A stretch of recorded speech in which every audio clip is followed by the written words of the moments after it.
to help us get a new city treasurer. So thank you for all the applicants. I will turn it over to City Clerk for roll call. Councilmember Wilson? Here. Councilmember Tiscarino? Here. Councilmember Overchuck? Mayor Pro Tem Thorpe? Here. Mayor Wright? Here, and I would like to acknowledge Councilmember Overchuck's absence. She is at the League of California Cities down in Southern California. So I'd ask Councilmember Tony Tiscarino to lead us in the Pledge of Allegiance. Please rise. I pledge allegiance to the flag of the United States of America and to the republic for which it stands, one nation, under God, indivisible, with liberty and justice for all. Thank you.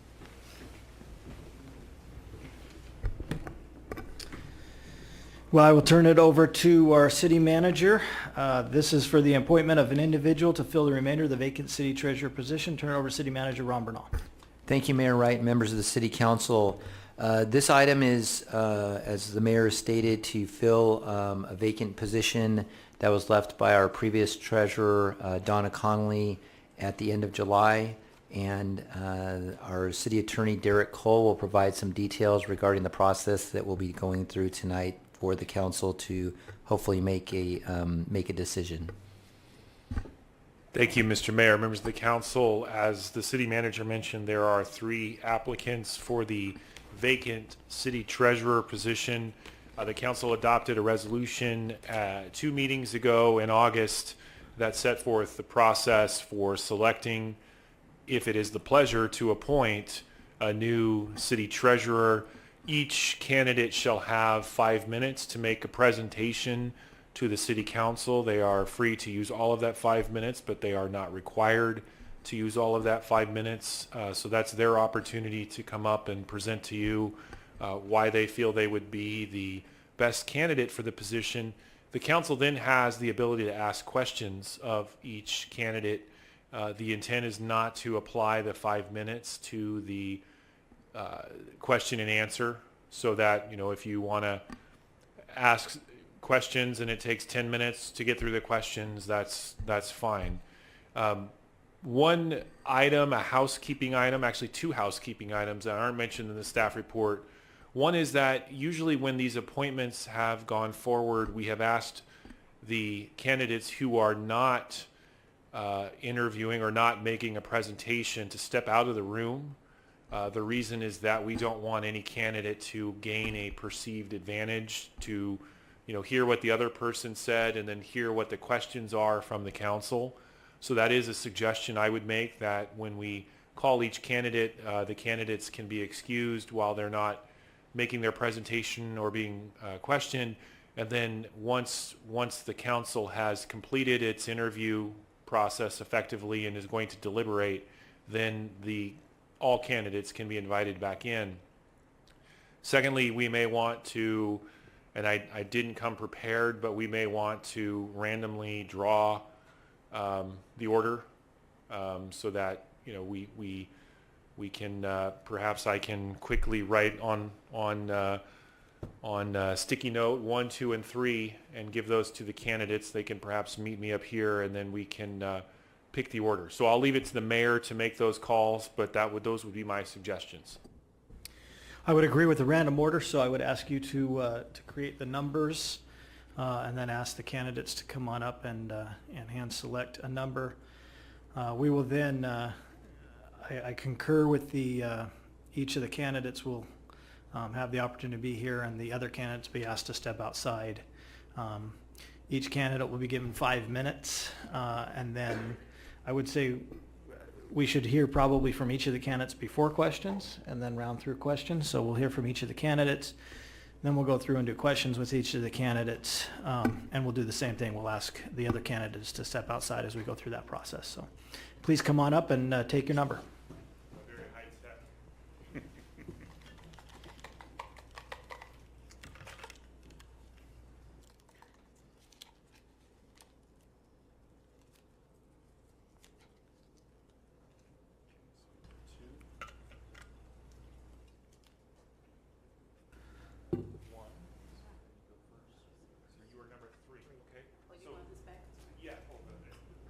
Very important to have this.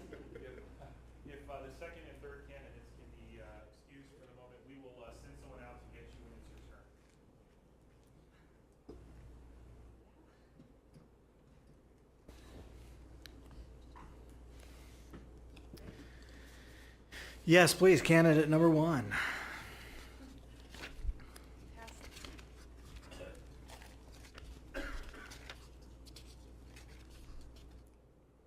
Okay. Good evening. My name is Shelley Richardson, and I'm super excited to be here. I have never done this before. I'm not political,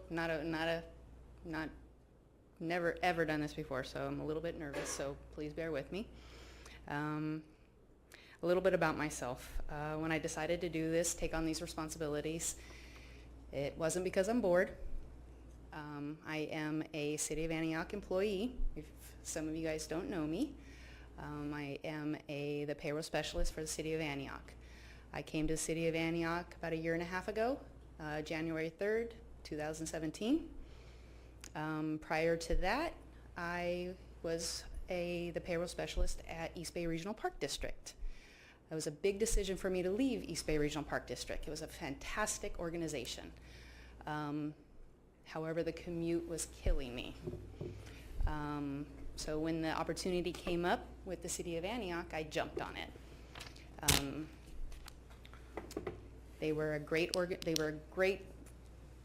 people there in finance there with East Bay Regional Park District. I was also an admin analyst when I first went in there. I worked with the finance director there, where I helped with accounts payable, accounts receivable, learned some with the CAFR there, was moving on up. I just couldn't do the commute anymore. My roots were here in Antioch, so was very excited to come to the City of Antioch. Long story short, before that, I was with Cypress Meadows Assisted Living as a business manager. Did some work with Antioch Chamber of Commerce. I was an ambassador with them, so I was able to work with the city.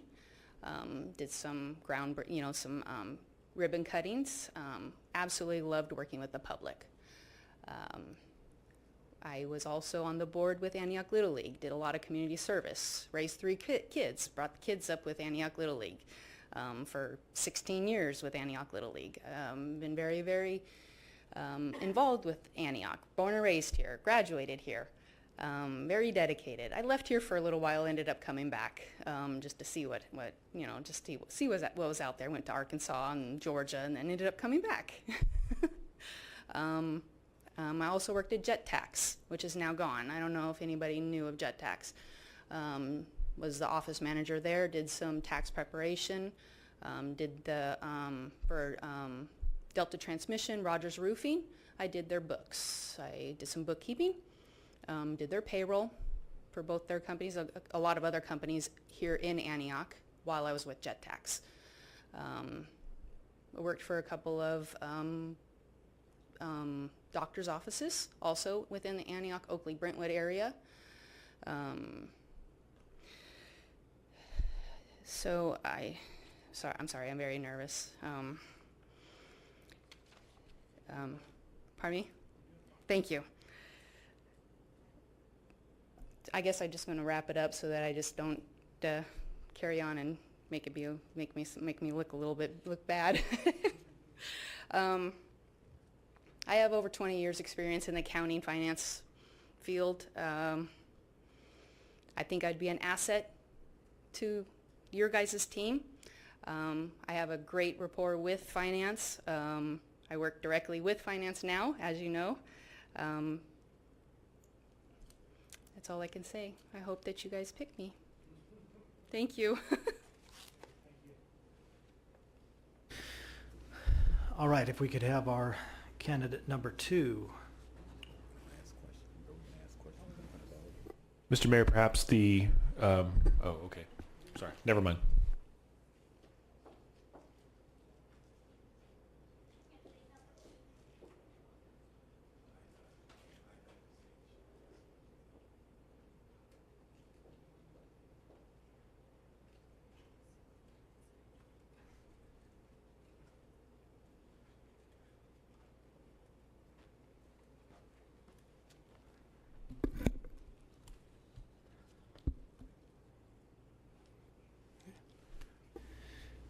Ready to start? Please. Well, good evening, Council. It's a privilege and an honor to be here with you tonight to talk a little bit about this position and why I think I'm qualified to fulfill that. First of all, I take this opportunity to thank each of you for what you do. I've been up there. I've sat there for 14 years in 3 different seats throughout those 14 years, several times as Mayor Pro Tem, a couple times as a council member, and for the last 4 years of that 14 as the mayor. So I know the work you do. I know what you do for the community. I know that it can be a thankless job at times. You often get blamed for everything and credit for nothing, I always said. But I know that you're doing it for the right reasons, and I support what you're doing. And thank you on behalf of myself and my family.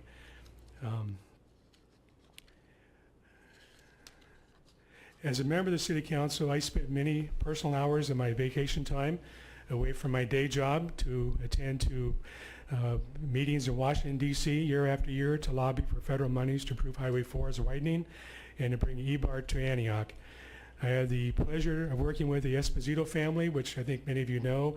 That was our federal advocates program at the time. They were our lobbyists in Washington, D.C. and was able to meet many congressional representatives to help secure money from the federal transportation bill to build Highway 4 and to bring in E-BART. I remember having to submit a background check to enter the Congressional Budget Office in Washington, D.C. They wanted my driver's license, my social security number, and I cleared that, thank goodness, and was able to enter. But we were successful in securing those monies for Antioch and the East County as a whole. And I think it was time well spent to get Highway 4 and E-BART here. So now why am I applying for this position? Well, I'm a 60-year resident of the city of Antioch, born and raised here. I'm semi-retired, and I do not commute. I have the time to donate and dedicate myself to this position. It's my desire to serve Antioch to the best of my ability in the office of City Treasurer based on my wide and diverse experience and training. I have a firm working knowledge and understanding of the numerous duties and responsibilities of this vital position and required functions. Having managed people and departments for over 30 years and serving in public office for 14 years, I have a rich appreciation for all and I can relate to all diverse backgrounds. Given my 30-year banking background, I have a strong analytical aptitude to understand financial issues and budgets. I can extrapolate my experience in reviewing and adapting guidelines for the statement of investment policies in compliance with state law that the treasurer is responsible for, control of wire transfers, administer field check and be the field check custodian, processing requests for assessment districts, payoffs, picking up property tax checks 4 times a year, processing travel claims, reviewing paid warrants, preparing the treasurer's report for the council, and managing the certificate deposits and all other required duties as set forth in the governmental code. I'm available to attend the California Municipal Treasurers Association activities for additional training and continued education for quality assurance, comprehensive educational programs, high professional standards, and public accountability. In addition to all that, the presence, the community and attending civic events, I think it's important that the public know who the city treasurer is. I think attending council meetings and other public events is important. I think they need to physically recognize who their elected officials are. So I humbly ask for your support and trust and unanimous confirmation tonight to assume this position for the next 2 years. I can start tomorrow morning with my training. I don't have anything going on. So in addition to the background, I, of course, was mayor, council member, mayor pro tem. I was on the police commission as Melrose board president, board member of the Delta Diablo Sanitation District, chairman of the board for Tri-Delta Transit, vice chairman for the Antioch Development Agency, member of the Contra Costa Mayor's Conference, lead committee member of the Antioch Community Development Block Grants, or CDBG, as you all well know, council liaison for the Youth Council, and it goes on and on. Chairman for the Veterans Day and Memorial Day programs, Scoutmaster, committee chairman, unit commissioner, district chairman for the Boy Scouts of America, a site committee for the Sutter Elementary School where we discussed local control accountability, or the LCAP, and other programs. And to wrap it up, I'm a certified master judge for the Kansas City Barbecue Society. Any questions? Thank you. We will be doing questions after we hear from the third candidate. Thank you.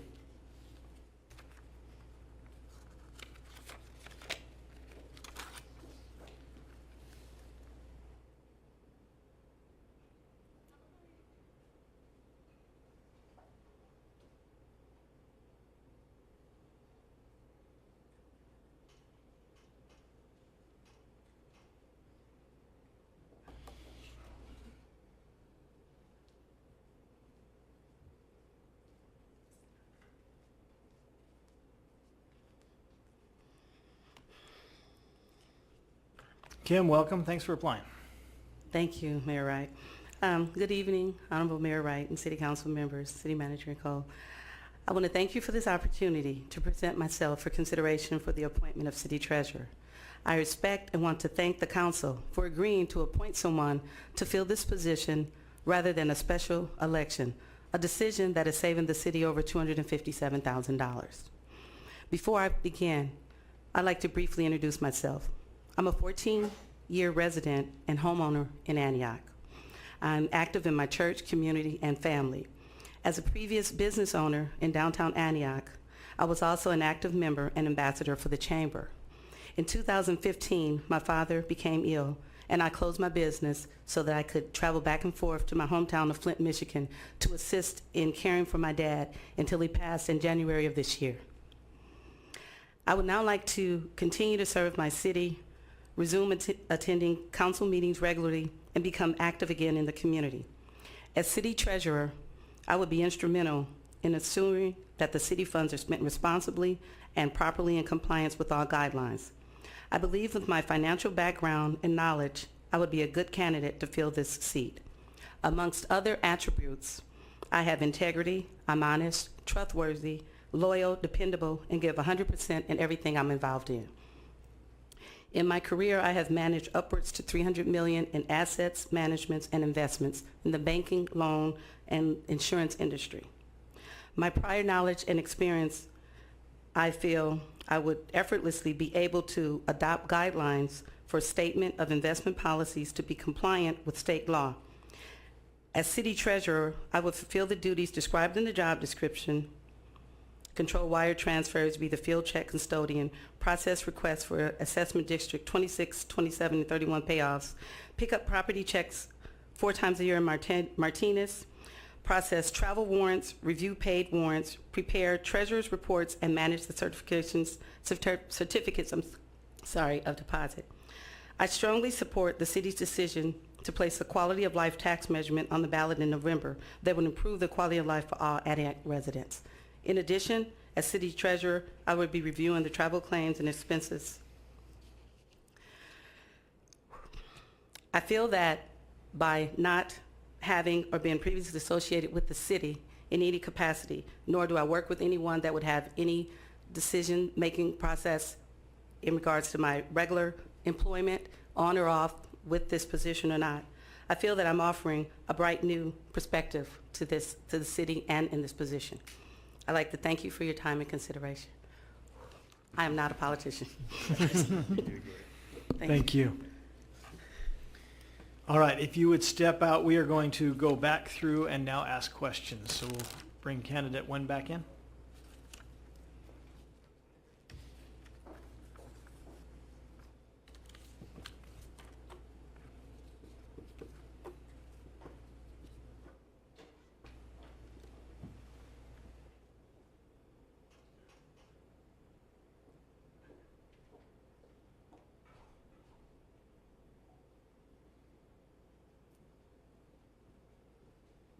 Thank you, Shelley. Hopefully you had some time to breathe and I'm great. Good. Feel good. open this up to council for questions of Shelley. Councilmember Thorpe. Hello, Shelley. Hello. I like Shelley because she makes sure we get paid. Yes. So I thank you for applying. I'm very impressed with all of our 3 candidates. I think they all bring something different and in a unique perspective. So that's good. We get to flush out what we want to do. So I only have a few questions. I want to hear more about kind of your vision for the treasurer's position and how you see this role kind of playing. Is it an advocacy role? Is it an oversight role? So yeah, I'm just interested in knowing what you envision for this role. I want to dig into it. I want to learn it. I haven't had a lot of experience really looking at it, because it's actually going to be brand new to me, because it's as far as the City of Antioch treasurer position. I know I can do it. I have experience in other organizations. I have direct contact with Joe and with Dawn. So it's just going to be a great experience. I think that as far as being able to keep track of all of the field checks, everything else, I know that everything's just going to be organized. I'm very meticulous. My auditing is I mean, when I'm doing payroll, I'm on it. I mean, last year I broke my hand. It was during payroll week, and my son took me to the hospital, and I literally, I mean, I left because I had to get back to finish payroll. I mean, I'm dedicated. So that's just I'm dedicated, and I want to get everything completed and done, and I'm just going to make sure that it gets done. Absolutely. Absolutely. No, and I have no doubt that you would get it done. I think because it's somewhat of a political role and it's an elected position and it's accountable to the public. And so there are some functionalities that I, by no stretch of the imagination, think that you wouldn't be able to handle. I think you would. What I want to know is, from the public's perspective, whose job is it to do oversight, and if you feel that the treasurer's position is oversight, similar to like the sales tax committee, which is somewhat of an oversight, but it's a report that's prepared by staff that's given to our oversight committee, and then they come and tell us about it. I want to know how the residents of Antioch can count on you to ensure that the finances, how you see them, are accountable not to us. Although we'd be a member of the team, you're not accountable to us, you're accountable to the public. I want to know how you see your role as an advocate for the public. How I see my role as an advocate? As far as being for the public, reporting for the public, being for the public over,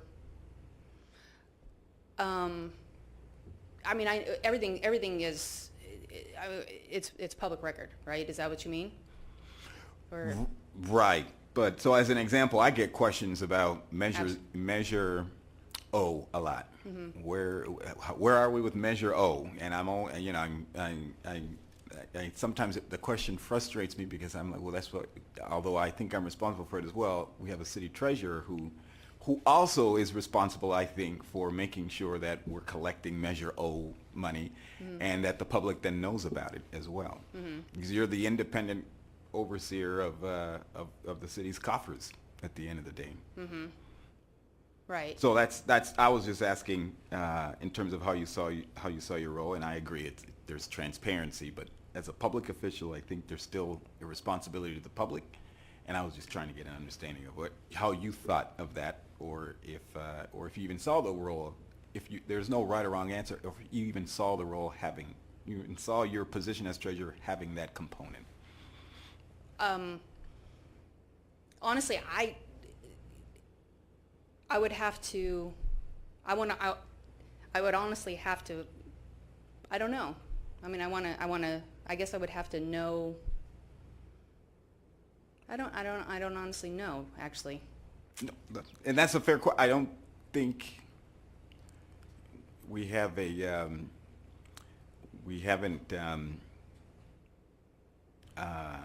in how the role of city treasurer in the last few years has played out. I don't think people are too familiar with the position, so not most people would know.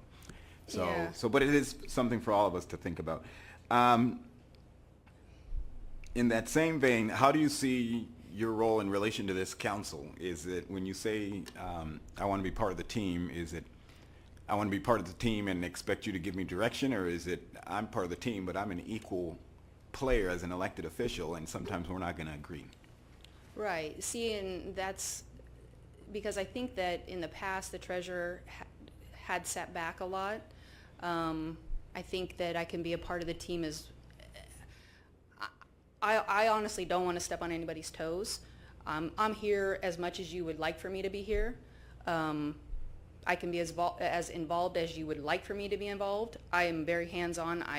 I'm willing to do whatever you want me to do. I'm ready to jump in. I'm ready to take as much as I can, take all the responsibility the treasurer should have had. If that's saying too much, I don't know. But I know what the treasurer Right. should do, and I want to do it. Right. I want to do it. Okay. I Well- can do it. Well, thank you. And those are all the questions I had. Thank you. Councilmember Wilson. Yes, so my next question, the city attorney may jump in on this question as well. So you say you're currently an employee in our finance department, correct, if I heard you correctly? Yes. So you already work on payroll and you're applying for this appointment position as the treasurer, which is normally a publicly elected position. So you're representing, as Mayor Pro Tem Thorpe had said, you're the advocate for the people. How are you going to view this when people come up to you, hey, this is a conflict of interest? Is it legal for you to have both these roles? And that has actually that has been presented already. There has been a couple of people that has asked that question, is it a conflict of interest already? I've called CalPERS. I've asked a couple of people if it could be considered a conflict of interest. It's actually two different positions. I actually do the CalPERS reporting, so I've looked at every different avenue. The main thing is that the treasurer cannot sign the checks. That would have to get changed. Don Merchant would probably have to end up signing the checks, or however council would have to do that. That would be the main thing that would have to be changed. So I'm a member of the public, and you just explained that to me, and I'm still kind of like, ooh, I still Right. hear. So how would you kind of you It's a yourself sep- address that? Right, it's Or as their advocate, let them know that, hey, I'm your advocate, but this is what I'm doing, but this is how. I do my day job. I pay the City of Antioch employees during the day. I pay Public Works. I pay the police department. I pay the city council. I pay the City of Antioch employees during the day. In the evening time, on my day off, on the weekends, that's when I take over the treasurer position. It's a separate position. It's a completely separate position. I have two separate hats.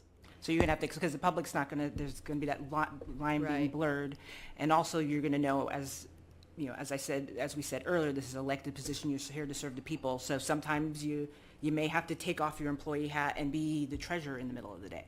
Or Absolutely. sometimes, so there's really no kind of time restriction on that. But Mr. Mayor, if I may jump in, just so I can opine on this, I believe that the candidate is correct that there are some internal control issues where if she were signing checks but also cutting payroll, the auditors would consider that an internal control. So that would have to be, there would have to be some changes made, and perhaps in that situation our finance director would have the check signing authority. But other than that, there are no legal issues. This is not a question of an incompatible office because the candidate is an employee, and so she's not holding two appointed or elected positions. And secondly, there's some other government code sections that create an incompatible employee issue, but that we would have to declare what those are in our handbook or through some other writing, and we have not done that. So I do think that there's no incompatible office issue or technically any conflict of interest issue here. It's just that there is an internal control issue of this candidate signing checks when she also prepares payroll. We would have to make a modification. I don't think that's too difficult. That's perhaps a question our finance director could address. But it's not. There's not an illegal. There's not a. This is not a conflict of interest if she is selected. Councilmember Tiscarino. Yeah, thank you, Shelley, for your presentation. And don't get me wrong, you said you were nervous.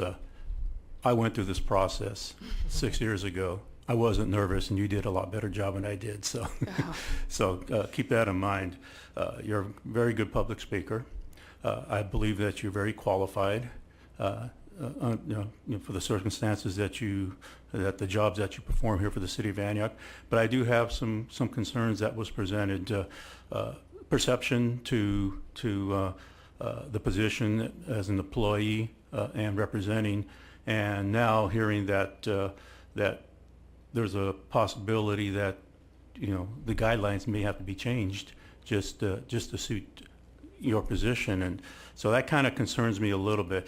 It doesn't mean that I'm not looking how to vote yet. I'm just trying to get your take on that. One of the things is if you are appointed, you will have to run in a couple of years because the term will end and new elections will start. How would you defend and present yourself on some of the concerns that we just presented to you when you're out in the public trying to get elected as an appointed official? I'd have a couple of years to prepare rather than a week and a half. Yeah. I'd have a lot more time to think about it, and I'd be comfortable with the position. I think I'd be able to present myself a lot better. Mm-hmm. Wouldn't be as nervous. People would know me by then and know that I could do the position. I think it'd be a whole lot different terms by then. Okay. And that's all I really have at this point. Right. I just wanted to express those concerns, and I just wanted to hear from you how you would remedy that Yes, sir. or deal with it while serving as a treasurer. So. Yes, sir. Thank you, Shelley. All the questions that I had have been asked, so Okay. thank you for applying. Thank you. And we'll hear from the next candidate. Okay.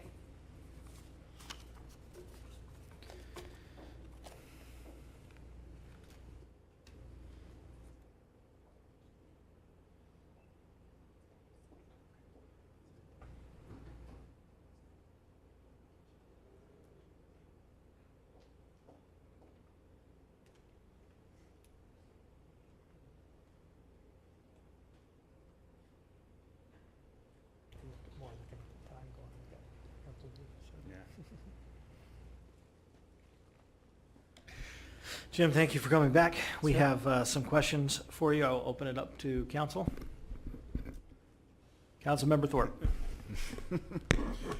Yes, and as I said to Shelley, thank you for applying, and obviously, this will be a tough night tonight because I think we have some great candidates who come from different tracks, but I think add value in terms of what we're trying to accomplish here tonight. So I have a few questions. They involve, what your vision is for the city treasurer's position, and particularly as it relates to oversight. I've thought about that, and I know that we have Measure C right now, and it's going to hopefully morph into Measure W down the road. There are some concerns I have as a private citizen in its passage, because I think without that, the city's in some serious circumstances down the road. As you may have heard, when I was mayor back in 2008, we had some very serious issues with budget, and I don't think it's a secret to anyone, and I don't want this in the press now. I mean, we didn't want it in the press then, but we were a signature away from filing bankruptcy as a city, and it was imperative that we secure additional financing, and I think Measure C was that. And I'm hoping, as the treasurer, as an independent elected official, even though in this case it would be an appointment for 2 years, but it'd have it to be an independent person to overwatch or overlook or oversight whatever you would with expenditures of the new Measure W, if Measure C doesn't, it does morph into Measure W. I think that would be two things. One is it would give a little extra oversight, another pair of eyes to look and watch, but also I would hope, if the public was aware of it, that there's another independent person, elected official, watching it, looking, that they may have more support and more willingness to vote in its favor. I know it's a habits and sales tax on top of the habits and sales tax that we have now for Measure C. It's got a 20-year sunset. Those are all good things, but I think if people look down the road what it would mean to the city if that didn't pass, I think they would have some concerns. But on the other hand, I think having another person will overlook it. And I know that the city treasurer doesn't have that responsibility per se now, but there's no reason why we couldn't add that with your approval as a council. I think the city treasurer position does have oversight. Okay. Whether the city treasurer exercises oversight Right. as their part of their discretion, that's one thing. But the position does have oversight. I and believe so. Is the fiscal overseer of revenue for the public, on behalf of the public, not on behalf of the city council, not on behalf of staff, Correct. on behalf of the public. Exactly. And so with your answer that you gave, I guess so. Well, in line with what I was just saying, so how do you see the city treasurer's role? One candidate mentioned working as a team, and I want to know what your interpretation of kind of working with this team is. Is it Report out, bring you up to date on monthly or semi-quarterly reports on what's happening, what's transpired, any issues that I have seen as the treasurer through auditing or whatever method we were able to establish out or find it, but report out to you, and by doing so, that's reporting out to the public. Everything is transparent, either through this method at a council meeting or as a report that would be published for the public to review as well. But that would be the oversight. I'm not sure, to be honest with you, what the prior treasurer oversight was or did, but I think it's incumbent upon whoever assumes this position now to be more active. right? And so now my maybe last two questions. So as the treasurer, you still have the luxury of you are still representative of the public, so you still get to, even as council members, we get to elevate certain issues. We get to talk about. Councilmember Wilson does a great job with human trafficking. I have somehow become all about youth, No. and so on and so on. What issue would you like to elevate as the city treasurer? There would be many. I mean, I've been involved in so many activities and civic events prior, but And I think that's related to the position. I think okay, that's what I'm I asking. agree. As I mentioned earlier, I think this person in this position or any elected position needs to be in the public's eye. The public needs to know from afar who you are if you're an elected official, and not sit behind a door or a desk or come to a council meeting once every three months or whatever, a quarter. You need to be seen. You need to be out there. I know that the council rides in parades and you have markers on your car who you are. I have no problems in doing that, so the public knows who you are and can confront you, good or bad, in the public. I think that's important. I think as far as other positions and things, I'm always an advocate for police services. I was a VIP for many years. My wife was a VIP for 14 years. That's volunteering police services. I've donated a lot of time to the police department. Neighborhood Watch was my baby. I loved doing that, meeting the public. People have concerns about going out at their front door at night, going shopping. After an hour sitting down with them and talking about Neighborhood Watch, they felt more secure. I would love to continue to do things like that. Work with the youth. Talk with the youth in the schools. Meet with them on a regular basis. Let them know what a treasurer's job is. They can aspire to do that as well. Also participate in any state level training. I'm not sure if the county has a group, as they do with city managers or the city clerk, but a group of individuals talking about concerns we have in our own municipalities. So I would be involved. I wouldn't be a silent treasurer by any means. Well, good. Well, those are all really the questions I have. I think I'll just note that, and it's just more of a point. Although I agree with everything you've just described in terms of platform, in terms of elevating an issue, in terms of being out in the public, one of the things I've grown frustrated with the city clerk's office is, while I agree everyone or every elected official has a right to speak their mind, and I don't like how they engineer certain things to impact the outcome of policies, and I don't appreciate that, and I would hope that the city treasurer's role wouldn't do the same thing as well, particularly when we're tasked with policy. Okay. Thank you. Councilmember Wilson. Good evening, Hello. Mayor. So I'm going to ask a tricky question, Sure. Which you're probably totally anticipating, but you're running for the school board. Correct. And you're applying for the position here. Yes. How is that's two elected positions, and I think the city attorney may have addressed that or can address that as well. Okay. How would you handle that if you get the appointment here and you are elected over on the school side? Thank you for asking that. I've had questions from the public regarding that same issue. First of all, let me just say that I'm not elected yet to the school board. It's my anticipation and hope that I will be. That will be up to the voters to decide. It's two separate entities. You have the city council, or your city of Antioch rather, and you have the school board, two separate elected government bodies. I would be able to work, it's a part-time position as a treasurer, although part-time doesn't necessarily mean 1 day a week. It can mean 20 hours or better a week. Same thing with school board. I'm semi-retired. I have the time available. I no longer commute on the highways. I'm here locally. I have time during the day, in the evenings, weekends. They're two separate bodies. And if there was any type of decision that conflict with one or the other, I would recuse myself from that. And I would ask the city attorney's opinion, obviously, if it was a city of Antioch issue. I'd ask the legal staff at the school district if it was a school district issue. But I believe I can do both. I've considered when I did this and looked at the opportunities for this, as well as the school board, they're two separate 2-year apart elections, so I would not be running a campaign simultaneously. You would see signs around town for two different positions that would confuse the public. So I considered all that before I even applied for this and or took out my papers for school board. So I'm very comfortable I can do both.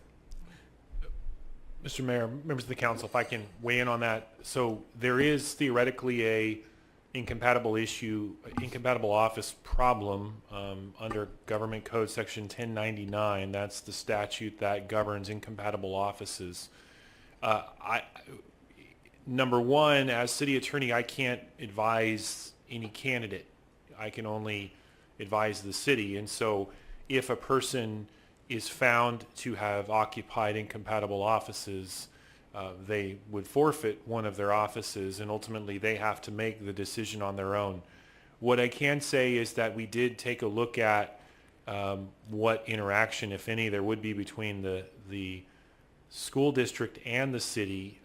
It's rare that checks may be cut to the school district from the city, and the city does not perform any financial or bookkeeping or any other related services to the school district. So we couldn't see any clash between a school board member and this particular position. So we did take a look at that. I do have to put the caveat that it's not my obligation to advise any candidate on incompatible office issues. Ultimately, that's their call, and they're entitled to get separate counsel. But anytime a person occupies two elected offices in the same general area, the issue can come up. But again, we looked internally. I checked with our admin, I checked with our finance department, and we didn't really see any situation where the city exercises any control over any matter involving the school district or cuts any checks or does anything like that. So that's the best I can say on that issue. And I did that research very similar to that as well, and you have to realize that the treasurer position has no vote. They are not voting on any matters that would come before council. So I felt in that respect it would be acceptable. And had there be any issue that would be brought up with the advice of the city attorney and or the legal counsel for the school district, I would act accordingly and remove myself from any action thereof. But thank you for asking that. Thank you. Thank you for your answer. Councilmember Tiscarino. Yeah, thank you, Jim. Mayor, for applying for the position. Sure. I truly believe that you do have some good qualifications being in the banking business to oversee and protect your customers' monies and way of life, I would say. And in the same respect, the treasurer is doing that for its citizens. Correct. And so I see that relationship as being equal, and that expertise is very important to me when I'm making my decision. Right.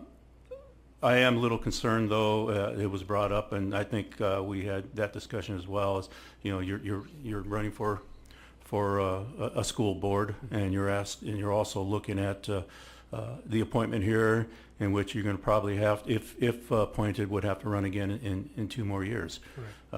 So you somewhat addressed that, so I'm satisfied with the answers. The question I would have for you, and it's similar to what Mayor Pro Tem had asked, is, you know, we had I believe a very good treasurer, but she wasn't as much as a participant as I would like to have seen, even though I believe that she did an excellent job working with staff to be transparent and oversee our money and our expenditures. You know, I just like to have you elaborate more. What would you do a little bit more differently to make this position more transparent and visible towards the community? Well, as I mentioned, first of all, I attend council meetings on a regular basis.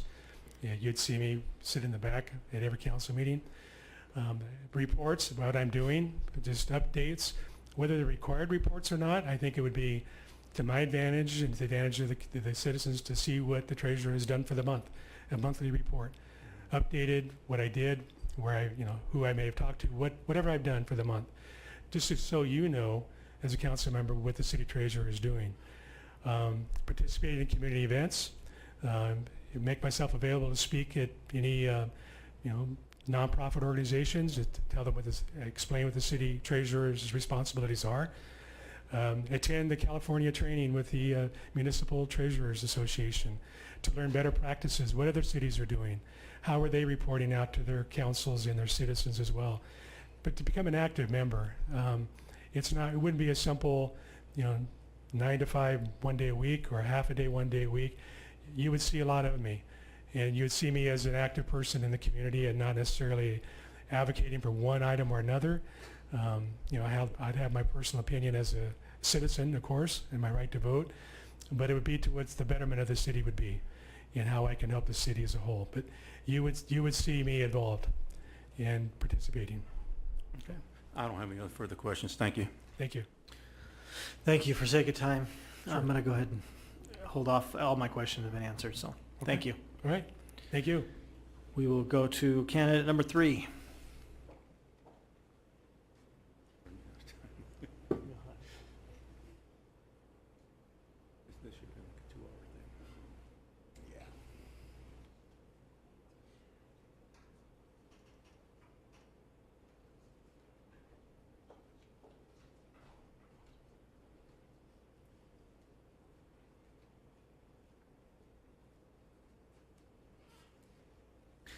Kim, thank you for applying. Thank you. We have some questions for you. I'm going to go ahead and just go in the same order we've gone in. So, Councilmember Thorpe, I'll let you go first. Good evening, Kim. Hi. Well, as I said, Jim and Shelley, thank you for applying. We're excited at the great candidates who have put themselves forward here tonight. And although you all don't have the same exact experiences, I think you all come with a unique experience that make you great for the position. Thank you. So we'll have some work here to do. My questions just have to do with what you think, not what you think. What is your vision for this role? And more importantly, I want to know about your thoughts specifically about this role in relation to oversight. Okay. Basically, from the research that I've done and the phone calls that I've made, I feel that this position is one that basically oversees to make sure that everything is in compliance and that each department, each person does not go out of limits, and to reconcile the books. And what was the other part of the question? I'm sorry. Oh, I was just asking how you envision this role as treasurer, because it is an elected position. Right. Some people may confuse it as a position that reports to the council. It does nothing of the thing. It's an independent overseer of the people's funds, on Right. behalf of the people, not on behalf of the council. And so I was just curious what your thoughts on were for the position. Well, I also, and that's true, what I saw from what I read and what I understand, this position does not report directly with, but the Director of Finance is the person that sends down the information, and each department is separate. And so you don't really report to anyone directly, but you work with others. Right. And so now, tell me about, I guess,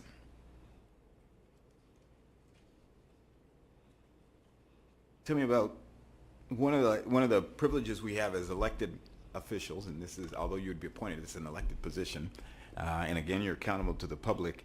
Tell me about what issue you would elevate as an issue for the public that you would want to champion, or you would want to put out there. Councilwoman Wilson does a lot of work with human trafficking, so she uses her role as a council person to elevate that issue, and so on and so on. So I'm curious what issue you would elevate as it relates to this position. Well, basically for me, I'm big on children, grandchildren, issues that are related to children moving a step forward and being productive, anything that could assist in keeping them from getting involved in violence, gangs. And so I would look forward to working more with more causes that would work directly with children to keep them safe. Okay, and are you familiar with the Sales Tax Oversight Committee? Not as familiar as you probably are. but No. So we'll skip that one. So those are all the questions I have. Thank you. Dr. Anthony. Councilmember Wilson. Yes, thank you. Thank you for being here. So a couple questions for me. You talked about your experience. You were a business owner downtown. Your wife, her mother, oversaw, I guess you were the executor for your father. Can you talk about transferable skills from what you've done in the past to this position? Yes. Well, basically, when you start out with mother, grandmother, homemaker, overseeing the household. I also, as you said, with my father, with my skills with working with the bank, I did a lot when it came to modifications, which was really big back in 2008, 9, 10, when I worked for Bank of America. And one of the things that I actually still do without pay is I help people with different programs to assist with keeping their homes. I stay abreast on what is going on in the market, and I found different programs that banks are not readily making available to people, and I try to get that information out there. And I think that with any position, home, work, business, you become, especially a person that is willing to give information for free, it assists. And with the city of Antioch, one of the largest revenue streams is property. I think that helps bring money back into the city to help assist people to keep their homes. Okay, so another question, kind of going back to your experience. So you were an advocate for your father. Yes, I was. During his time when he His was transition. transitioning. Talk about how you advocated for him. How did you become his voice when his voice wasn't necessary? I became his voice out of the 8 children. I was always the one that speaks up more than others. I was advocating at the hospital. I was advocating for the proper care. I was advocating at the time when they wanted to put him in assisted living. I was advocating for, staying in touch with the doctors daily and sat there with them to make sure that he was getting the proper care and to make sure that any of the treatments that they wanted to do on him were not unnecessary. In some cases they were. So I advocated for him to make sure that he got the same care that he would have done for me or that he's done for our entire lives as his children. So in that same vein, as the treasurer, how would you advocate for the public? As far as the public, I would try to, advocate to make sure that the monies that are allocated are spent in the areas that they should be, no overspending, to make sure that any reports that are needed to be done, any receipts or anything that needs to be collected and put together, that it was done in a timely fashion. Okay, that's, Councilmember Tiscarino. Yeah, hi, Kim. Again, thank you for applying for the position. Most of the questions have been asked, so I'm not going to go ahead and ask a lot of different questions. Thank you. You know, all three applicants, in my opinion, have specific qualifications that they're able to do this job, and I'm pleased about that. It's just going to be a difficult decision for us to pick what we believe will be the right person to cover these next 2 years until the next election time. So my question to you is, you know, whoever's appointed has to do the smooth transition into the position and start doing the work. Can you give me a little insight of what you would try to do to make this a smooth transition towards this position? Yes, I think part of it I've already done. I've looked up the budget, I've read the budget, I've tried to familiarize myself with the material. I've requested and looked over the travel and expense policy, so I've done like some research to sort of be ready to hit the ground running, and that's something that I'm usually really good at. Thank you. Thank I don't you. have any other further questions. Thank you. Thank you, sir. I'll ask you the same question I asked the other two candidates, which is no questions. So Thank you. weren't here, but Well, I want to thank you all for your time, and I appreciate it. thank you. All right. I think we can go ahead and invite Do I everybody leave? back in. Do I- Yes. I leave? As we do. Are we going to deliberate with them outside? It's up to you guys. Deliberate with them outside? Yeah.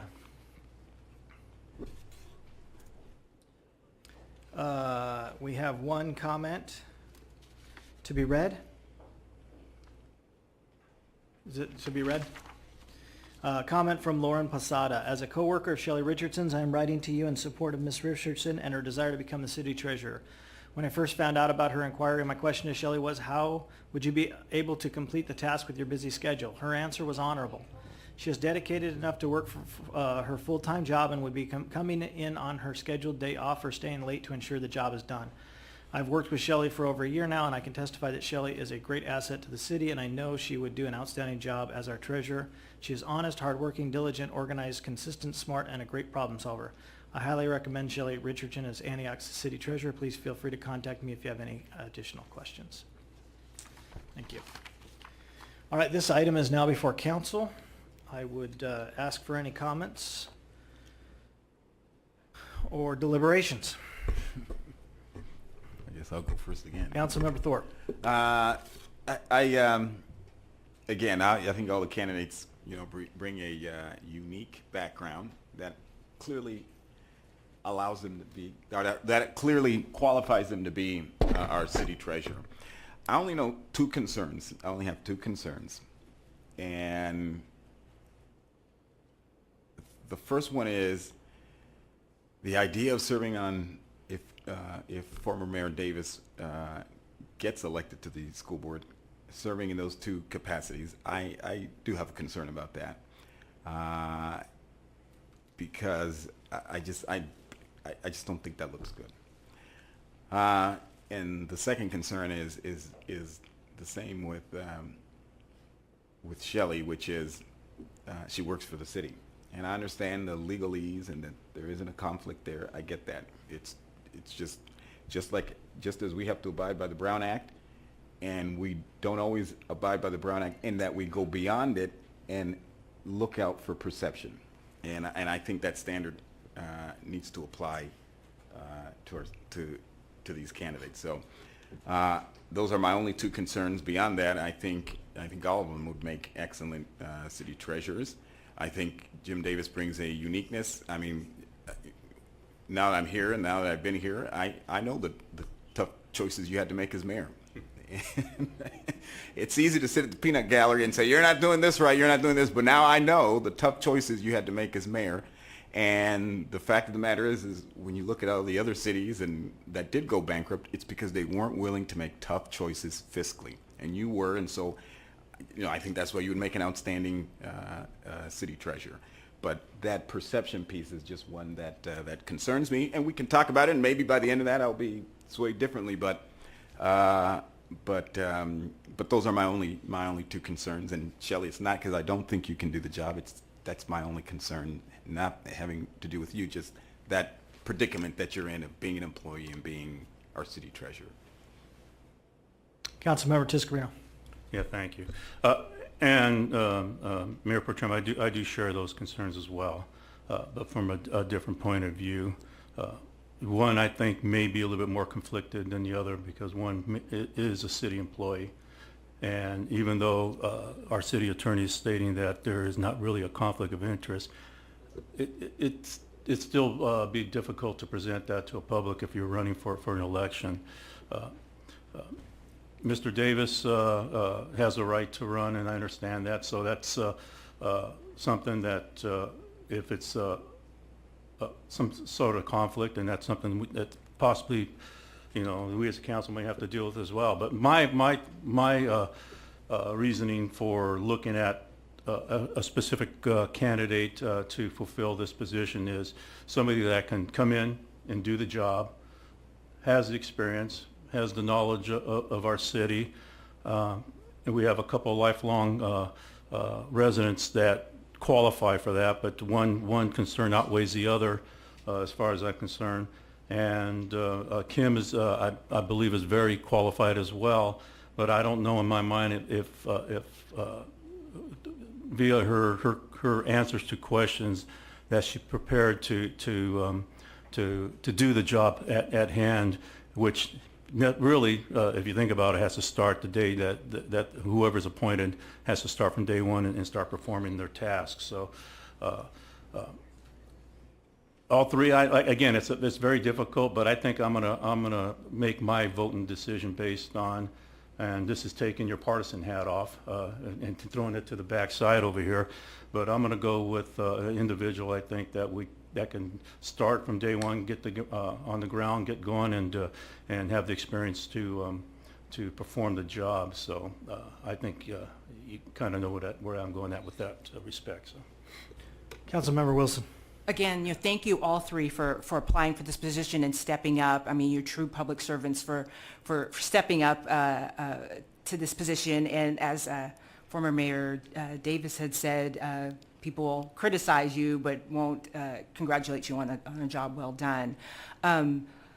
All three of you were really good candidates. I do have the same concern with Shelley. I think she can definitely do the job. It's that public perception. The public needs to have that trust, and this is somebody that's gonna advocate for me, which she probably could do and would do. It's just that perception that the public may see as, oh well, this is it's the city, and since this position is really going to have some oversight to potentially, for Measure W, is she overseeing it on behalf of the city, or is she overseeing it on behalf of me, the citizen who the treasurer is supposed to be representing?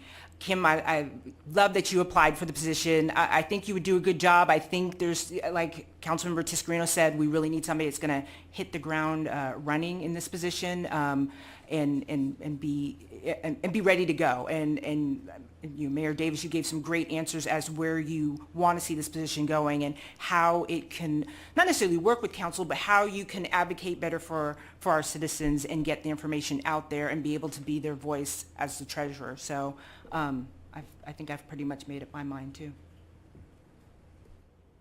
I want to thank all three of you for applying. This is what I've been out there when you were elected or appointed, and you look up at council, and when you're up here, you realize how hard a decision it is, and the opportunity to be able to interview. I think the process that we did has enabled us to look at.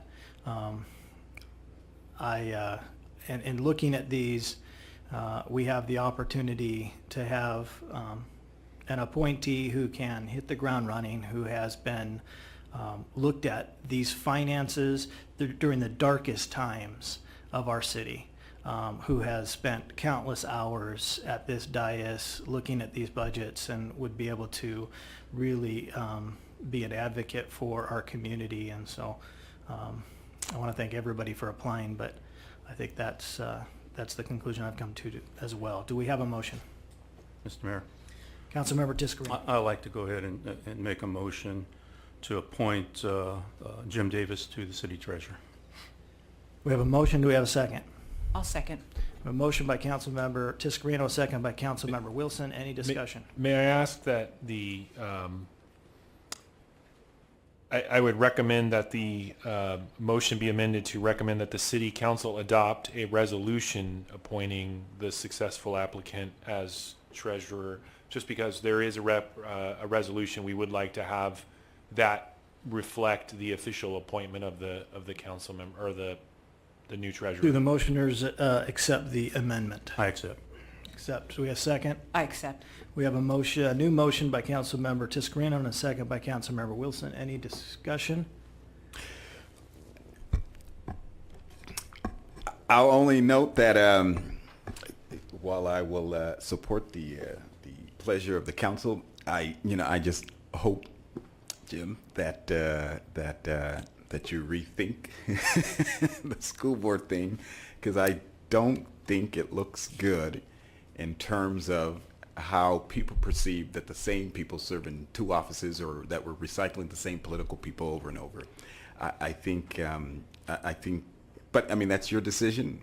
But in making this vote, I just want to implore you to really think through that. Very good. Thank you. Please cast your votes.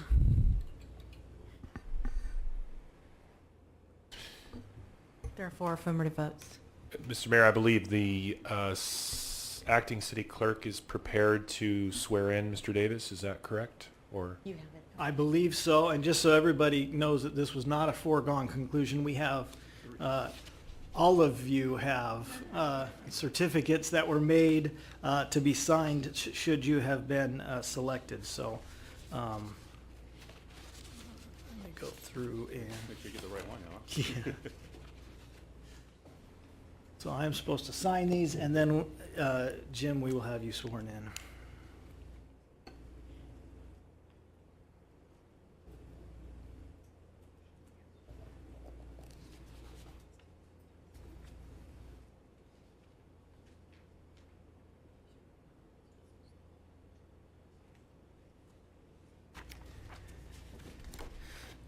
All right, I will ask the acting city clerk to swear in, or am I? I believe you're... Oh, I am swearing in. Thank you. All right.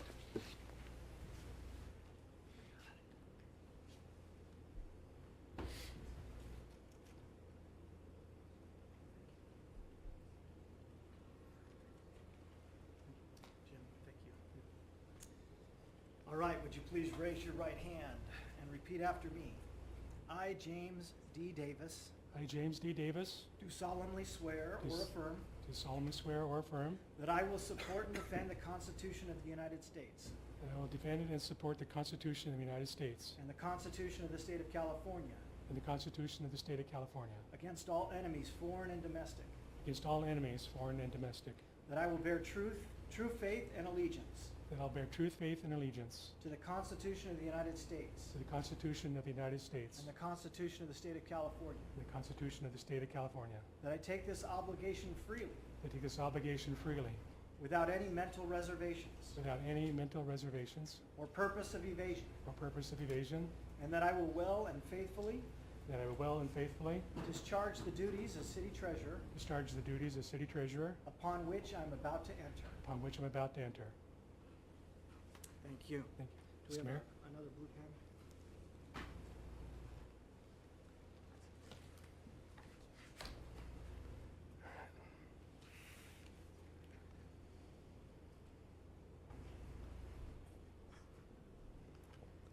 And sign. This copy, I believe, is yours. Does he get to take a copy? There's a copy. That copy's for you. Okay. Jim, again, congratulations. Thank you. Thank you. And would you bang the gavel? We'll take a 10-minute recess. 10-minute recess.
Councilmember Wilson? Here.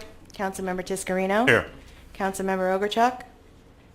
Mayor Pro Tem Thorpe? Here. Mayor Wright? Here. And just make everybody aware that Councilmember Ogerchuk is on city business down in Southern California, League of California Cities. So that's why she is absent today. I'll ask Councilmember Wilson to lead us in the Pledge of Allegiance.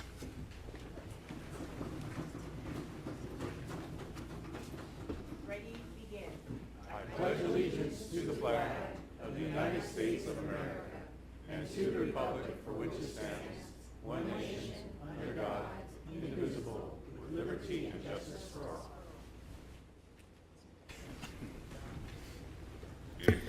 We do have a proclamation in honor of California Coastal Cleanup Day. Do I have a motion to accept? Motion by Councilmember Tiscarino. Do I have a second? Second by Councilmember Wilson. Please cast your votes. In honor of California Coastal Cleanup Day, September 15th, 2018, whereas the state of California has more than 2,000 miles of varied coastline, from sandy beaches to rocky shores, and from productive estuaries, marshes, tidal flats, and rivers to urban areas and harbors. And whereas Antioch's creeks are an important resource of the coastal zone that connect to the coast, the ocean, and the vast amount of open space that all residents value and enjoy. And whereas the City of Antioch is committed to managing the creeks and the river shoreline in our community to ensure that the environmental and economic value of these aquatic habitats are sustained. And whereas Coastal Cleanup Day is a chance for residents to join people around the world in expressing their respect for our creeks, oceans, and waterways. And whereas protecting the San Joaquin River and our network of waterways is a responsibility shared by individual citizens, the business community, and public institutions, and requires year-round public awareness. And whereas the California Coastal Commission has sponsored the state's largest annual volunteer event for nearly 35 years, and this year will sponsor the statewide annual Coastal Cleanup Day on September 15th, 2018. And whereas the City of Antioch is happy to have 2 locations check in this year at the Antioch Water Park and the Antioch Marina, and our pre-event paddle and pickup on Friday, September 14th, 2018, now therefore, I, Sean Wright, Mayor of the City of Antioch, do hereby proclaim Saturday, September 15th, 2018 as Coastal Cleanup Day in the City of Antioch and encourage all citizens, businesses, and groups to help with cleaning up our coastal and water environments for the benefit of all residents. Do we have a representative to come up and pick this up? Thank you, Julie. Good evening, Mayor Wright, council members. We, just as an update, if you have your own kayak, you are still more than welcome to join us on Friday morning. I have maybe 1 rental kayak left. We have 15 people signed up for rental kayaks for Friday morning's paddle cleanup. Last year was really clean. We were pretty happy, yet unsatisfied by not being able to clean up. It's looking like we'll have a little bit more to clean up this year and more people out on the water. So we're excited about that. We also really encourage people to show up. No need to pre-register for the Saturday event. Just show up either at the Antioch Marina or at the water park out with the Council of Teens. So those are just show up at 9, 8:30, 9, anytime between 9 and noon. Come get some litter supplies, sign a waiver, and go out and let's keep our local waterways clean. Very good. Thank you.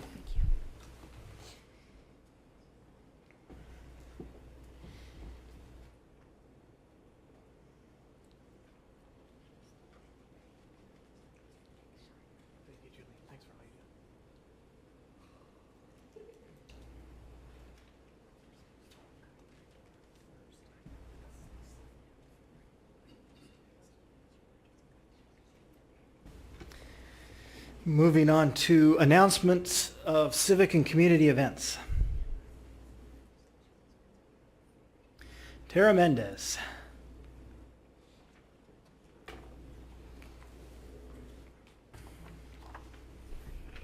Evening, Mayor and Council. Sorry, mine was kind of hastily thrown together. I thought I was late. I'm here to announce a charity poker tournament that we will be conducting on Sunday, October 14th at the Antioch Community Center. For the last 5 years, as most of you know, we've held a give back or a reach out to our community in the form of a food drive and adopt a family for our residents here in the city of Antioch. It's been very, very, very successful. About 3 years ago, we started with a Halloween trick-or-treat event. All of these events are run by our police department staff. Most of the time is donated by our staff, and a lot of the resources and the money for the events come from our staff as well. The rest of it comes from pounding the streets and contacting local residents and community members and businesses, and trying to locate people to donate funds so we can fund these events, which have been widely successful. Just quickly, just numbers. Last year alone, our Halloween event saw probably close to 1,000 kids, along with their parents and siblings and animals and you name it. We had everybody out there on Halloween last year. Our holiday event gave over 75 bags of food to our residents. Again, the Christmas event is solely for our community. We gave 75 bags of food away. We adopted 13 families, and with that adoption, we provided Christmas presents and other needed things for their households. Needless to say, these events are really, really expensive, and it's kind of getting difficult to get out there and get donations. So this year we decided to go with the poker tournament. It's a dinner and poker tournament. Starts at 3 o'clock in the afternoon with the barbecue, lunch, dinner, and into poker at 5 o'clock. Tickets are $65 or $25 just for dinner. It's going to be a great time. We'd love to see everybody come out and join us. If you can't join us, obviously we're taking monetary donations as well as donations from businesses of, prize packages and stuff that we can raffle off at the event. I've left some flyers in the back for anybody who wants to stop and pick them up. To buy tickets, you can go to www.antiochpoa.org, or you can contact myself or Sergeant Rick Martin at the police department, and we will work it out for you. Thank you for your time. Put me down. Will do. Thank you. I have an event too. Another event, Councilmember Wilson. Yes, for those of you who don't know, this coming Saturday, starting at 8 a.m., Brazen Racing is having their annual Dragonfly 5K, 10K, half marathon, and marathon at Contra Loma Reservoir. It's people from all over the world that come and run this race. I will be competing myself, so please come out, cheer us on. I think they may be taking a few on-site reservations, but it's a great way to get out into our open space, meet runners from all over the world, and just have a good time. So hope to see you guys there. And if you run fast enough, you can then go on to coastal cleanup. Yeah, if you right? run fast, I'll just run straight to coastal cleanup. Where's the... Very good. Thank you. Moving on to public comments. These are public comments on unagendized items. Stephen Gibson does not wish to speak. He wishes this to be read. Please thank all of the officers of Antioch PD for taking a chance on me. It took over a year to undergo surgery and living in a surplus SF Muni bus with no plates. They put up with complaints and excuses from all. I am healed, and the bus is gone as promised. And Steve came up to me during the break and was in tears thanking your officers and our officers. So thank you so much for what you did for him and all that you do for our community. Jenny Johnson.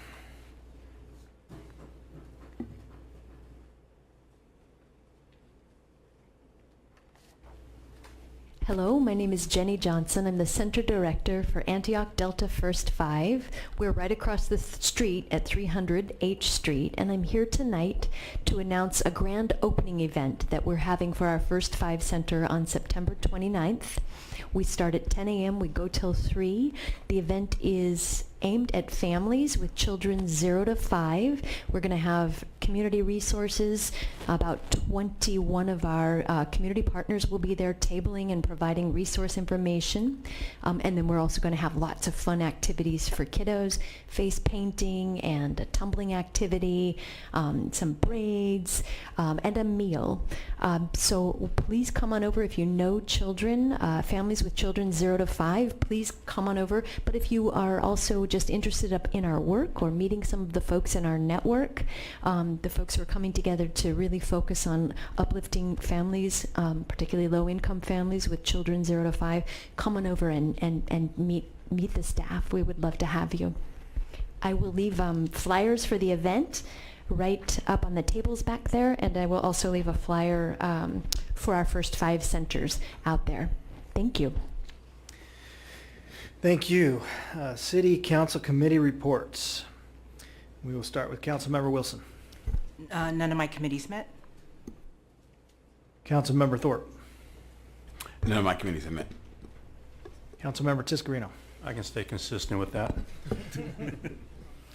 We did have mayor's conference. We had a report given to us by the county on the housing shortage and what that's doing to overall cost of housing, and how are we going to create more affordable housing was the basic dialogue amongst all of the mayors around the county. Some interesting times as far as that goes. As far as my mayor's comments today, I would like to, and I think it would be remiss if we did not take a moment to remember 17 years ago, 9/11.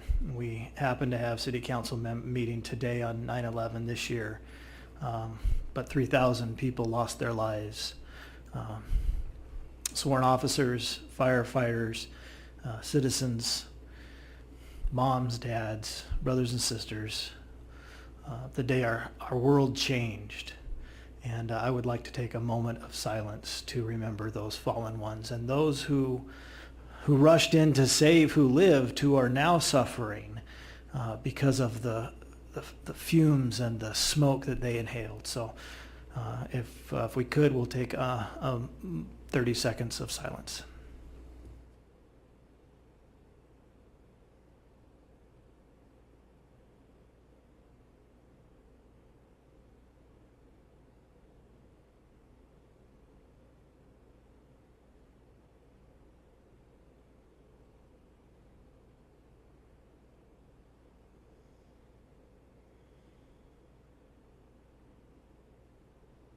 Thank you very much.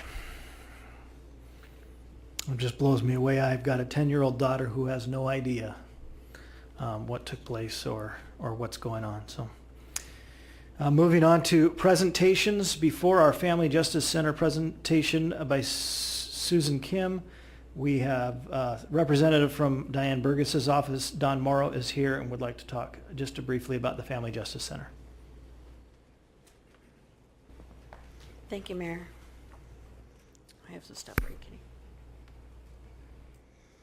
I'm here, my name is Dawn Morrow, and I work for Supervisor Diane Burgess, and I came to read a letter from Supervisor Burgess. She wished to be here herself, but she had another appointment. So the letter is, Esteemed Mayor and Council members, I'm writing to request your support for an East County Family Justice Center. This innovative center will benefit families and children who are victims of domestic violence, sexual assault, child abuse, elder abuse, and human trafficking. Incidents of abuse like this happen every day right here in our community. The Family Justice Center works together with over 30 partners to bring safety and healing for victims. As you'll hear in Susan's presentation, in 2017 alone, the Family Justice Center supported over 2,400 victims and their families when they had nowhere else to turn. Just over 300 of those victims were from East County. Family and interpersonal violence is closely related to other types of violence in a community as well. Many offenders also commit violent crimes outside their own homes. We appreciate District Attorney Becton and Police Chief Brooks' support for the Justice Center and look forward to the City Council's support as well. Let's work together to end this cycle of abuse and arrest, which overuses our already strained resources.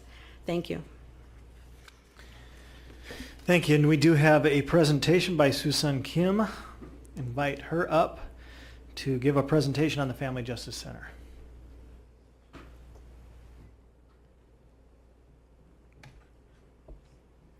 Good evening. I'd like to first thank you for this opportunity to give you an update on what's been happening at the Family Justice Center. The Family Justice Center is one-stop center for victims of domestic violence, sexual assault, elder abuse, child abuse, and human trafficking. And we call all of these types of violence interpersonal violence. And the Family Justice Center in Contra Costa County didn't happen overnight. It started happening back in 2001 when the Board of Supervisors decided to come up with the initiative that would create and develop a coordinated community response to these difficult issues we call interpersonal violence. And later on in 2011, the first Family Justice Center opened in West County, led by the police chief at the time, Chris Magnus. That was 2011. And in 2015, the Concord Family Justice Center opened, and also the West County Family Justice Center moved to its permanent location that is owned by the city of Richmond. And in 2016, we formed our own 501c nonprofit organization with 13 board members. And today, in 2018, we are looking forward to opening a new Family Justice Center in East County to really finish our work together to come up with a county-wide coordinated community response to these difficult issues. So that's our board of directors. As I mentioned, we have a very strong board, including 7 institutional seats. So we have a representative from the Board of Supervisors, so Diane Burgess is on our board, as well as a police chief representing the Police Chiefs Association, Chief Guy Swenger from the Concord Police Department. We also have a representative from the District Attorney's Office. And we also have individual members, as well as a health institutional seat represented by John Muir Health. As you could see, this board really represents a very strong public-private partnership that started in 2001 and that is going strong. Our staff is rather lean and mean, I want to say, very mighty staff of 10 people operating the 2 large centers. And these 10 staff members, including myself, support and work with 42 MOU partners. And that includes 6 law enforcement agencies, including the Richmond PD, Concord PD, Pittsburgh PD, and we have someone from Sheriff's Office. We also have a district attorney representative at the West Center and DA victim advocates. We have county EHSD public benefits specialists, as well as lots and lots of nonprofit advocacy organizations. So the idea is that we all work together, public-private partners, to address interpersonal violence. Why do we think that these issues are important? Because they are happening in our community. Just in 2016-17, our DV advocacy agency STAN handled over 10,000 crisis calls. And our district attorney's office reviewed 673 felony domestic violence reports and 1,758 misdemeanor domestic violence reports. These are very serious crimes. Our elder abuse reports have actually been going up to APS dramatically, in fact, because our population is aging in our community, especially in East County, and our awareness actually is increasing. So it's not a bad thing, actually, that the APS reports have been going up. I think we should actually be proud of our community for that. Child abuse continues to be a problem in our community, as well as sexual assault and an increasing awareness of human trafficking. And what we used to call prostitution, now we know that is really human trafficking. So these problems exist in our community, and the solutions have to be found in our community, and that's why we exist. So without a family justice center, this is what your typical victim experiences. She has to figure out what her needs are, what the services are available, where to go, different locations, different intake hours, and different eligibility requirements to get services. Very confusing, difficult. Sometimes she gets frustrated. I say she because a lot of our clients are she, but we also help male victims, and discouraged, and they often end up going back to their abusive, difficult situations. So this is our model. We put the victim in the center and surround her with crisis support services so she gets to safety. And after she attains her safety, we try to get to long-term safety by working on her health, education and training, wealth and community. So that's our model, really trying to focus on the needs of our clients and meet her where they are, and then really try to bring her out of difficult situations for long-term safety. So that these numbers really show that we have been successful, that our model works. In 2015, between the two centers, one in West and one in Central, we assisted 1,127 families. 2 years later, we assisted 2,442 families. So we have doubled the number of families that we have assisted. We have saved lives. So this slide, you could look at it maybe later just to give you more sense of where our clients come from and our client demographic.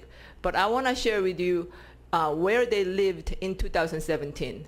I want to point out that in 2017, we assisted 127 Antioch residents. Most of these clients went to our Concord office.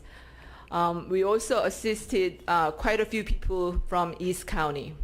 But look at the number. In Richmond, 644 families. In Concord, 413 families. So once we open a center in East County, we'll be able to reach and assist a lot more families from Antioch and other surrounding East County areas. And I think we really need to do that, and we owe it to our community. In addition to providing client services, we also provide a lot of capacity building and learning opportunities for our partners. And I think that's really important so that we could really continue to improve the quality of services provided. We host and provide law enforcement training. We host and organize what we call the Family Justice Institute, which is a school, so that anyone from the community can learn about what domestic violence is, what elder abuse is, and what different services and resources are available. We also host and organize the Elder Abuse Prevention Project, recognizing the growing need of our senior populations. So if you are interested in the numbers here, that is our 2018 budget at $1.9 million, which represents an increase from $1.3 million in 2017. We have various diverse sources of funding, government, foundation, and individual corporations. And our goal is to increase the individual donor base. And I think it's really important for us to continue to have diversified funding sources. And as you could see, we have been growing. And I think by adding the East Center, our budget will grow somewhat more. But the hope is that we could continue to bring additional resources and bring new partners to our center. So the planning has been going on for, I would say, at least a year, if not 2 years. It just seems like there have been a lot of meetings and a lot of documents to fill out.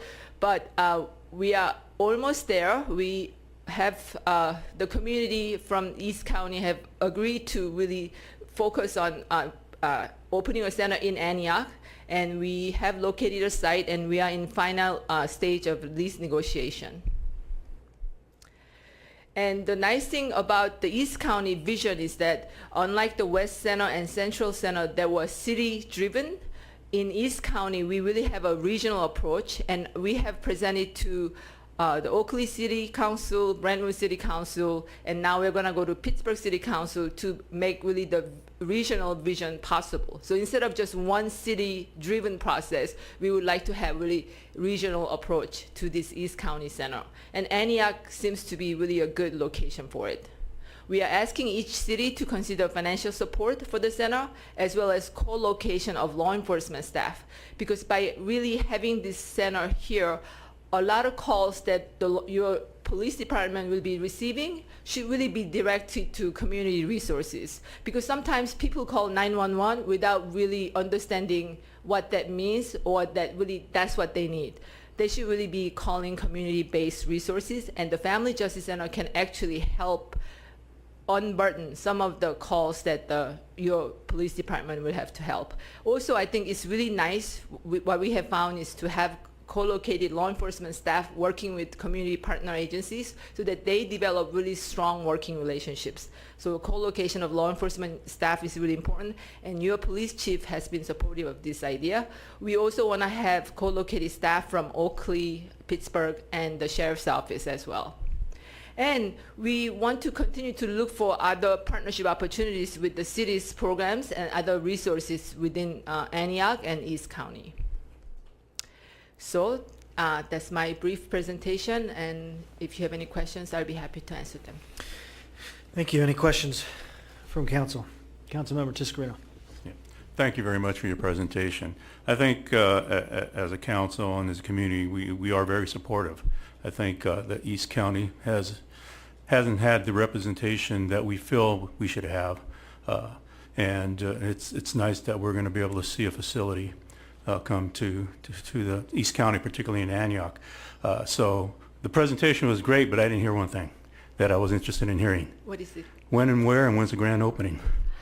Yes, again, we are in final lease negotiation stage. We are hoping to open in January. I mean, as soon as we could get our renovation done. Good. And are you willing to disclose the area? Or are you still holding that at bay at this point? Right now, we have a site off Hillcrest Avenue exit. Okay.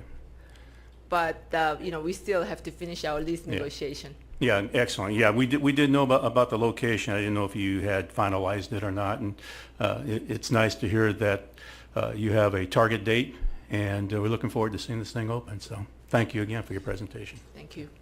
Councilmember Wilson. Oh, yes, thank you. This center has been a long time coming. I remember going down to the Board of Supervisors and talking on your behalf about the Family Justice Center coming to East County. So happy that it's finally coming here because there are victims out here, sexual assault, domestic violence, of course, human trafficking. So thank you for your presentation. Looking forward to seeing this center open. I think it's if it's still where I think it's going to be, it's in a great location. It's going to be easy access for people in East County to get to. So thank you so much for your hard work on this. Thank you. Yeah, Councilmember Thorpe. The only question I had was, obviously, I saw your funding went up. So can you share what local governments have added to your budget to support your efforts? So the latest increase was due to 2 different state grants, competitive grants from the Office of Emergency Services. So one is the Housing First grant, which allows for housing-related assistance to domestic violence victims. Yeah, so that's actually a really good project. In terms of overall municipal support, we have a couple of county contracts, and we get support from the Concord Police Department and Richmond Police Department. So those are kind of main government sources. We also have CDBG grants from the county CDBG process. Okay. And just got the Keller Canyon grant we are really excited about, which is from this district. And then, maybe you may not know this, but so you said the child abuse hotline got 37 and then 7,300 referrals. Where do the referrals go to? CPS. So the calls, I think, are recorded. There's a state regulation. So the calls have to be recorded, and after the calls are received, referrals are made to CPS for investigation. Oh, okay. So those are the numbers that they track. So once they go to CPS, does your office have track any of that data beyond it going through this hotline and the referrals? We could request certain data from the CPS, but we don't really directly interact with the reports. I mean, CPS investigations once they're open, but they refer a lot of families back to us after they decide that there wasn't enough really to start the dependency proceeding. So then the families are, refer to us for services. And you do like wraparound referral services, and so what kinds of so in looking at this number, does your data look at like the age group of these youth? Is it like high school students? Is there a percentage of elementary school children 0 to 5? Well, a majority of our clients actually who come to us, is that what you're talking about, or are you talking about child abuse reports? I'm specifically talking about child abuse. Yeah, I think the CPS would have better information. Okay. Yes. I was just curious if you tracked it beyond the referral and had some data to at least help inform our decision making. I would be happy to, connect you with our CPS partners so that we could actually sit down and look at some of the data in greater detail, if that could be helpful. Okay. Thank you. Those are all the questions. Thank you for the report. And I think we're all excited for a convergence of things, whether it's this or our care center or a host of other opportunities that are coming to East County. So thank you for being part of that.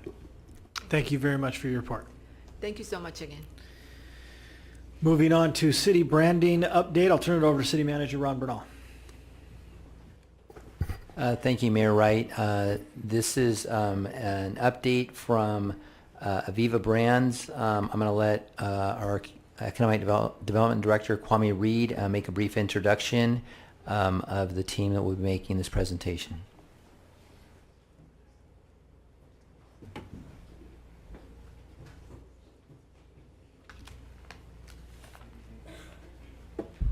Good evening, Mayor and Council. If you recall, David Kippen of Aviva Brands made his first presentation to the Council at the August 14th meeting. Since that time, David has had a series of meetings with staff and local stakeholders, including members of our local press. As promised during the first meeting, he left the Council wanting more. So David is here with his team tonight to present the second update to Council, which is, I think, as he stated, it's going to have more meat on the bones for you to deliberate and discuss tonight. So, with that being said, I'm going to turn it over to David Kippen, and he will introduce his wonderful staff that's been working on this presentation. And staff and David are available for questions afterwards. Thank you very much, Director Reed, Mayor Wright, council members. We are excited to be here and take the next step on the journey we're going to be taking together. You've heard a lot from me over the last couple of times before you. Today you won't hear much from me. I'm going to turn it over to a couple of members of my very talented team. But I want to tell you before we get started what we're going to ask of you today. So last time when I spoke to you, we talked about opportunity. We talked about the importance of opportunity as an idea that we thought had legs for Antioch and could really help us tell an honest story that people would be inspired by, that would help the city get its moxie back, get feeling better about where it is and where it's going. Tonight, we're going to give you 3 different flavors of what that could look, feel, and sound like. We've spent a lot of time thinking about how to turn the hour of presentation I did for you into short, succinct statements that would tell people, whether they saw it in an ad or heard it in conversation or saw it in social media, what we're talking about. So we're going to take you through a series of ad-like objects. My only caveat to you is these are all mock-ups, right? This is to give you a directional sense of how these ideas would work. What we're going to ask of you tonight is pick one direction. Once we've picked a direction, we'll be able to take the next step and turn that into the final product and to say, this idea that you've chosen also informs the city mark, the logo, how we treat what we're talking about when we talk about Antioch. So I'm not going to take you through that journey. My colleagues Paul Corsino and Marin Van Young are. Paul is our art director, Marin is our creative director, and they are responsible for what you're going to see. So let me get this teed up and working before I make them do it. All right? Marin, Paul, over to you. Thank you. All right, so I've never used one of these before, so I hope I don't use it wrong. But hi, thank you so much for having us. We're so excited to be here. And as David said, and I just want to reiterate it, before we start, I do want to lay the groundwork a little bit for what you're going to see tonight and also what you're not going to see. As he mentioned, you're going to see 3 ideas. Each of those ideas is going to consist of a tagline, which sums up the positioning of Antioch being opportunity. Those will ultimately be paired with the new logo, which you'll see at another meeting. We're also going to share with you an anthem for each idea, which just gives some context to it, a little more of a narrative story, a little backstory to it. And then we're going to show you, as David said, how this plays out in different executions, how it might look as an ad-like object, how it might look as a BART poster, how it might look as a banner on a street, how it might look as a billboard, how it might look as the website. what you're not going to see is finished ads. You're not going to see a call to action that says go to this website or come to this event or call this number or give this amount of money. You're not going to see final images. In some cases, we've used stock photos, which can tend to look a little staged. In other cases, we've just gotten a screen grab from your Instagram account, and so it's really low res. So they're not quite right. They're for placement only, but we want to, as David said, get the idea across so we can get a gut check from you on what's working and what isn't. I also just wanted to take a minute to reiterate quickly the creative challenges of this project. There's 3 of them. We wanted to express why people should come to Antioch, of course. We also wanted to express why people should stay in Antioch. And as part of that, and I think the most difficult part or the most nuanced is, we want to find ways to get Antioch to come to Antioch so that they're not just sleeping here and commuting into the city, so that they're actually coming out on the weekends and doing all the wonderful things that we've heard about tonight. And so that was our 3rd challenge, and I think we've done it, but I'm hoping you'll agree, and we're excited to share things with you. So, let's see. Boop. Nope. This one? No. Someone show me how to work this.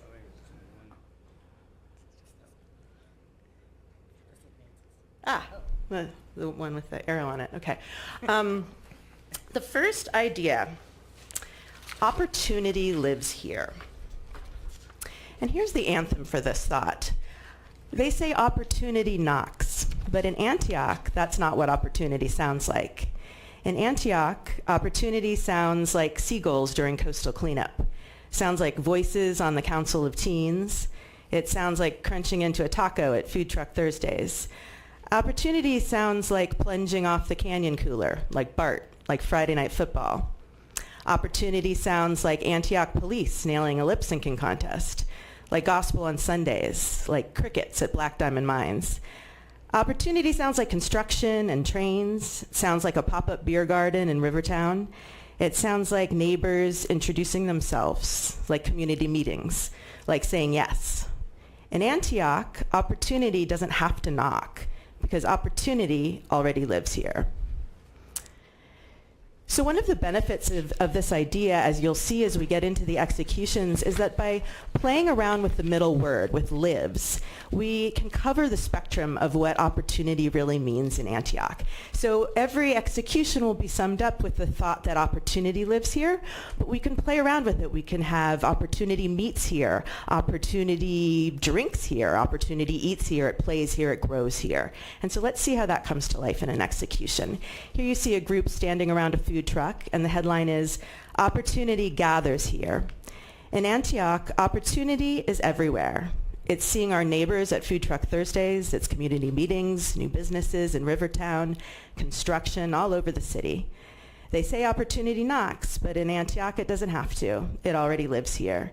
Antioch, opportunity lives here. And I'm going to turn it over to my partner Paul to talk about the design a bit.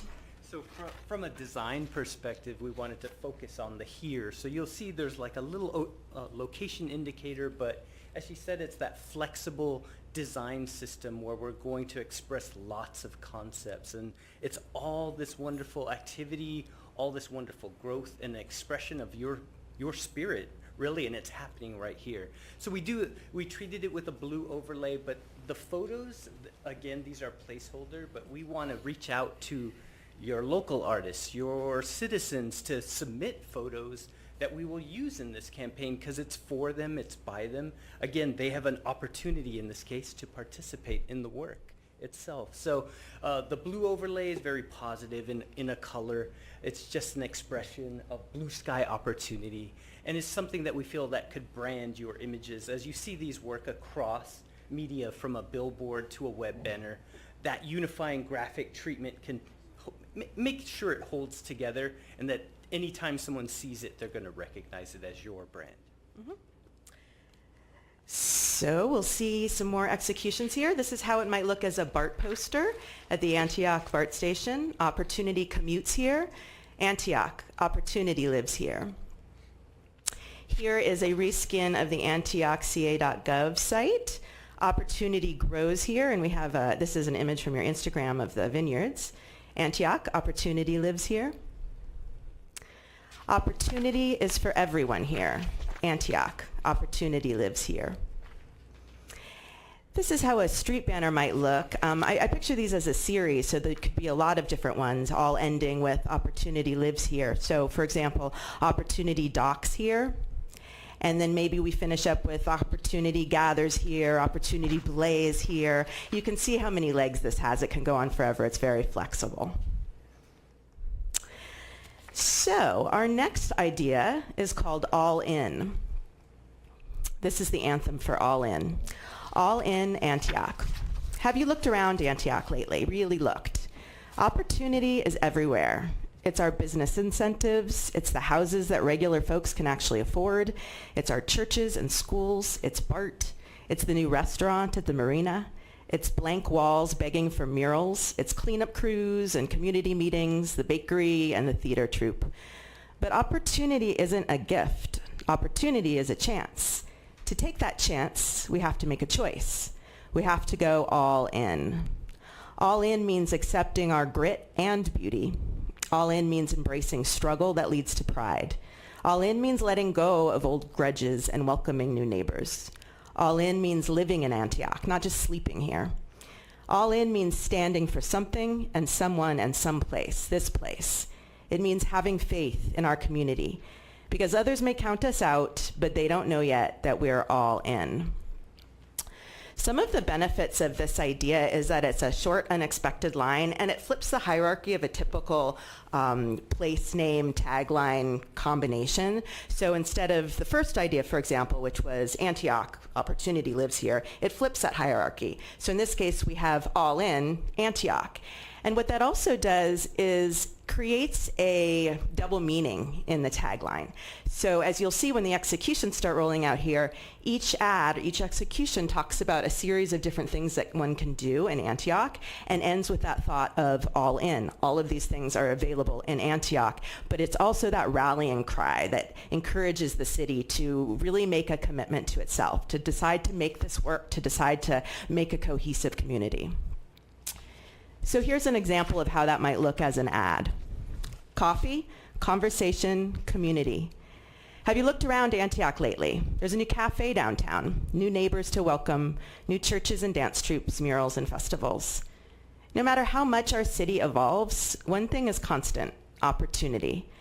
But opportunity isn't a gift, it's a chance. Are you ready to take it? All in Antioch. And obviously no one reads the copy, but probably my own mother.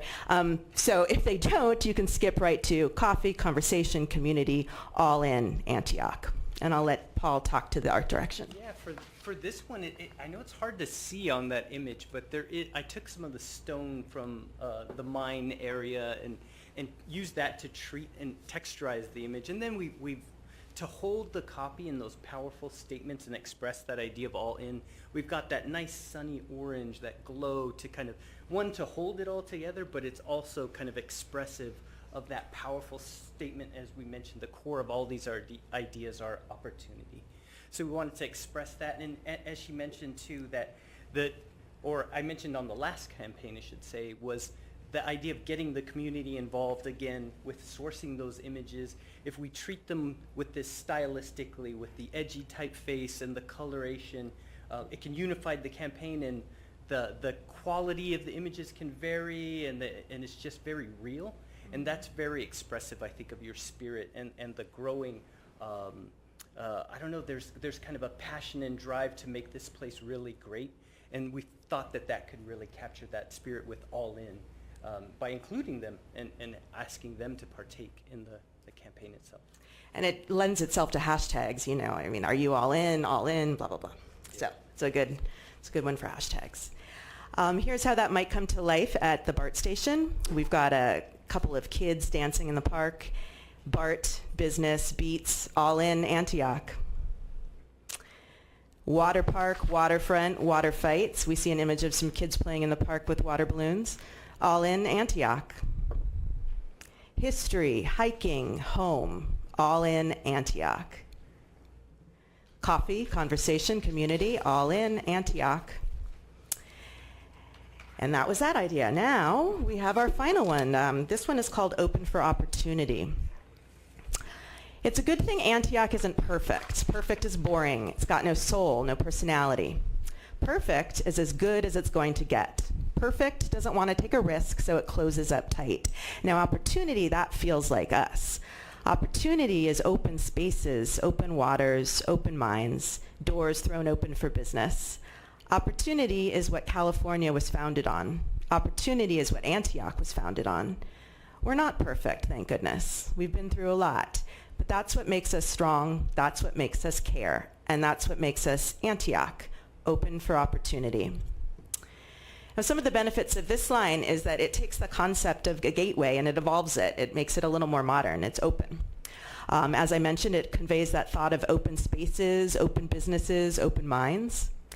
As all of the ideas do, but this one I think in particular, it positions, for non-residents, it positions Antioch as a real competitor to Silicon Valley and San Francisco and Oakland, where I can attest you just cannot afford to buy a home, you cannot afford to start a business, you are priced out.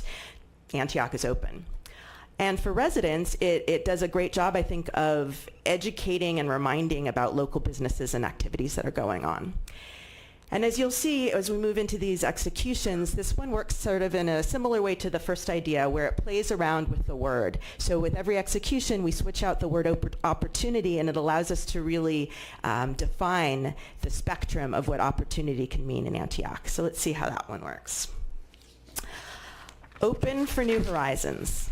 Kayaking, hiking, Aztec dancing, eating, drinking, sunbathing. Antioch has open spaces, open waters, open minds, and doors thrown open for business. Come on in, Antioch, open for opportunity. I'll let you talk. Art direction. Yeah, for this one, I think you'll pick up on it. It starts with businesses. It starts with new growth. So literally typesetting in the most common open sign you can find, and using that as a unifying visual to kind of capture that spirit of being open for opportunity. And there's so much potential here. And again, it's just quickly, instantly readable from your audience that this is going on. And then when you pair that with these striking visuals and the stories of all this, you see the spirit that we're going for, which is a truly open one. Here we have a poster at the BART station, open for morning coffee, Antioch, open for opportunity. Website, open for new horizons, Antioch, open for opportunity. Banner on the street, open for picnics, Antioch, open for opportunity. And a couple more in this series could be open for toasts, Antioch, open for opportunity, open for summer breezes, Antioch, open for opportunity. Those kinds of things that we want people who are out wandering the streets of Rivertown to really see and appreciate. And finally, a billboard, open for all, Antioch, open for opportunity. So that's the final big picture concept. But we also wanted to bring you guys through some fun ideas and end on a non-traditional note. So these are some additional ideas that aren't paired necessarily to one campaign or the other, but could work for any and all of them. The first one is an interactive billboard where the person can sort of pose in front of it, would have a great hashtag, would encourage people to take pictures of themselves in what looks like sort of a live postcard and post it on social media. I lived for a long time in Baltimore and did some work with Live Baltimore, which is a nonprofit that incentivizes people to buy homes in Baltimore. And the whole movement was started by this woman who made these bumper stickers, I love city life. And it's just ubiquitous now all over town. And so we thought this might be we wouldn't use this one obviously, but we'd design our own, hand them out at police events, community events, town hall meetings, things like that. And just to jump in real quick too, that's a natural one too, is to have some branded open signs that you would give to all the businesses in the area too. A simple thing. Once we have your logo designed and nailed, we do something like that. Murals, of course. We could, there's a lot of great murals in town already, obviously, but we could commission local artists and schools to paint a series around town that express the opportunities and cultures of Antioch. And if you see the one on the right here, Greetings from Houston, I think does a great job of creating something that, again, people are going to want to pose in front of and share. Ooh, well, I think I just turned this off. Okay. When we were wandering around Antioch the other day, we saw there was an empty lot in Rivertown with a building with a blank wall. And we thought, what a great place to have an outdoor movie screening that the city would host. People could bring a picnic and a blanket, and we'd provide the popcorn. Real estate tours. This would be a fun idea where we could work with local real estate agents to create Antioch tours where we go around, take people around, prospective residents, current residents, show them different neighborhoods. They could preview homes for sale, meet with community members, things like that. Sponsored happy hours. I mean, why not? Every month we sponsor a happy hour at a different restaurant or bar. It allows us to highlight different neighborhoods and different new restaurants and bars that might be opening. Founders Day celebration. When we were touring the town, we found this, well, you should tell the story because... Yeah, we were exploring, and we found the monument in Rivertown where it had the Founders Day date, and we were like, hey, that's today. It's like, where's the parade? Where's the celebration? And we just thought, what a great opportunity for future is to do a Founders Day and really celebrate your history. Mm-hmm. And one way we could do that is to, of course, feature everything local. So locally made cakes, local entertainment, city council members dressed in period costume, maybe wandering around, things like that. I'm sure you're familiar with the Humans of New York, which is a photography project that a man is doing in New York City where he wanders around and he takes photographs and interviews people on the street. And we thought, why not have a Humans of Antioch page? Because who better to tell the story of opportunity in Antioch than the people who live here? I won't read you the one on the right, which is lifted from the Humans of New York page, but I just want to tell you quickly what it's about. It's about this woman who was walking by the river and they were doing free sailing lessons. So she started sailing and she was down on her luck. She was depressed and now suddenly she's sailing. And the final line is, it seemed like I was doing something impossible. I'm not white. I'm not male. I don't own a boat. I don't even have money, but I'm sailing. And to get stories like that of opportunity in Antioch, I think would be so powerful. And everyone wants to see their name in lights, right? So they're going to want to participate in this. And on that note, we can't wait to hear what you have to say. Thank you. Awesome. Thank you so much for coming and presenting. I will open it up for comments from council or questions. Councilmember Tiscarino. First of all, thank you. All three concepts are exciting. I like the fact that you're highlighting the opportunities that can occur, have occurred, and will occur in our city. For that reason, I'm really particular favoring your opportunity. Doc's here, opportunity is here already. You tend to see a divide in our nation where some people believe that you make America great again, but some say that America is already great, but this is what we're going to do to make it better. I like that philosophy, and I think that where opportunity is here, Antioch is great. It's just a matter of how we make it better. And so that concept, and also potentially implementing some of the other ideas that you have, because it doesn't necessarily have to be, I think, just the one. You can take ideas from all of them, but it complements the first example that you have. And I don't know if you did that purposely or not, that was your best example or not, but I was really intrigued by it. So, and just the potentials of displaying that, marketing that for our city, that the opportunity is already here. It's just how do we make it better? So, yeah. Councilmember Wilson. Yes, thank you for the presentation. It's good now kind of seeing things develop. I mean, all three concepts were good. The all-in didn't really speak to me as much as the two opportunity ones. It was good. There were elements of it that I really liked, but that didn't speak to me as much. The open for opportunity really kind of Yeah, that was the one that really spoke to me the most. But of the if I had to rank the three, obviously Open for Opportunity would be number one for me, because we do want the feel that Antioch is here. There's opportunities. There's limited opportunities here, and the potential is here. So. Open for Opportunity was the one for me. But yeah, if you can incorporate some of the other stuff into it, that'd be great. But that's my feedback.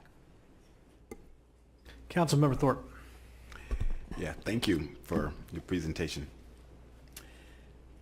Yeah, they're all great. So I like Opportunity Lives Here. I agree with you. It's just a matter of telling our story. But I did like, although Opportunity Lives Here grabbed me the most, Open for Opportunity made the most sense, because that's exactly what we are, is that we're open for opportunity. And what we're trying to accomplish is get folks outside of Antioch to want to come here, whether it's to live, work, or play, or whatever it may be. So that seemed to make the most practical sense. But I'm happy with all of them. Thank you. As you read Opportunity Lives Here and you went through that slide deck, I was just getting more and more on board of just, yes. I mean, excited about that concept and those thoughts. I also, if I were to go number two, Open for Opportunity, I liked better than All In. The issue with Open for Opportunity, I understand the open sign, but in doing that, you've grabbed orange and black, which is our neighboring city's colors.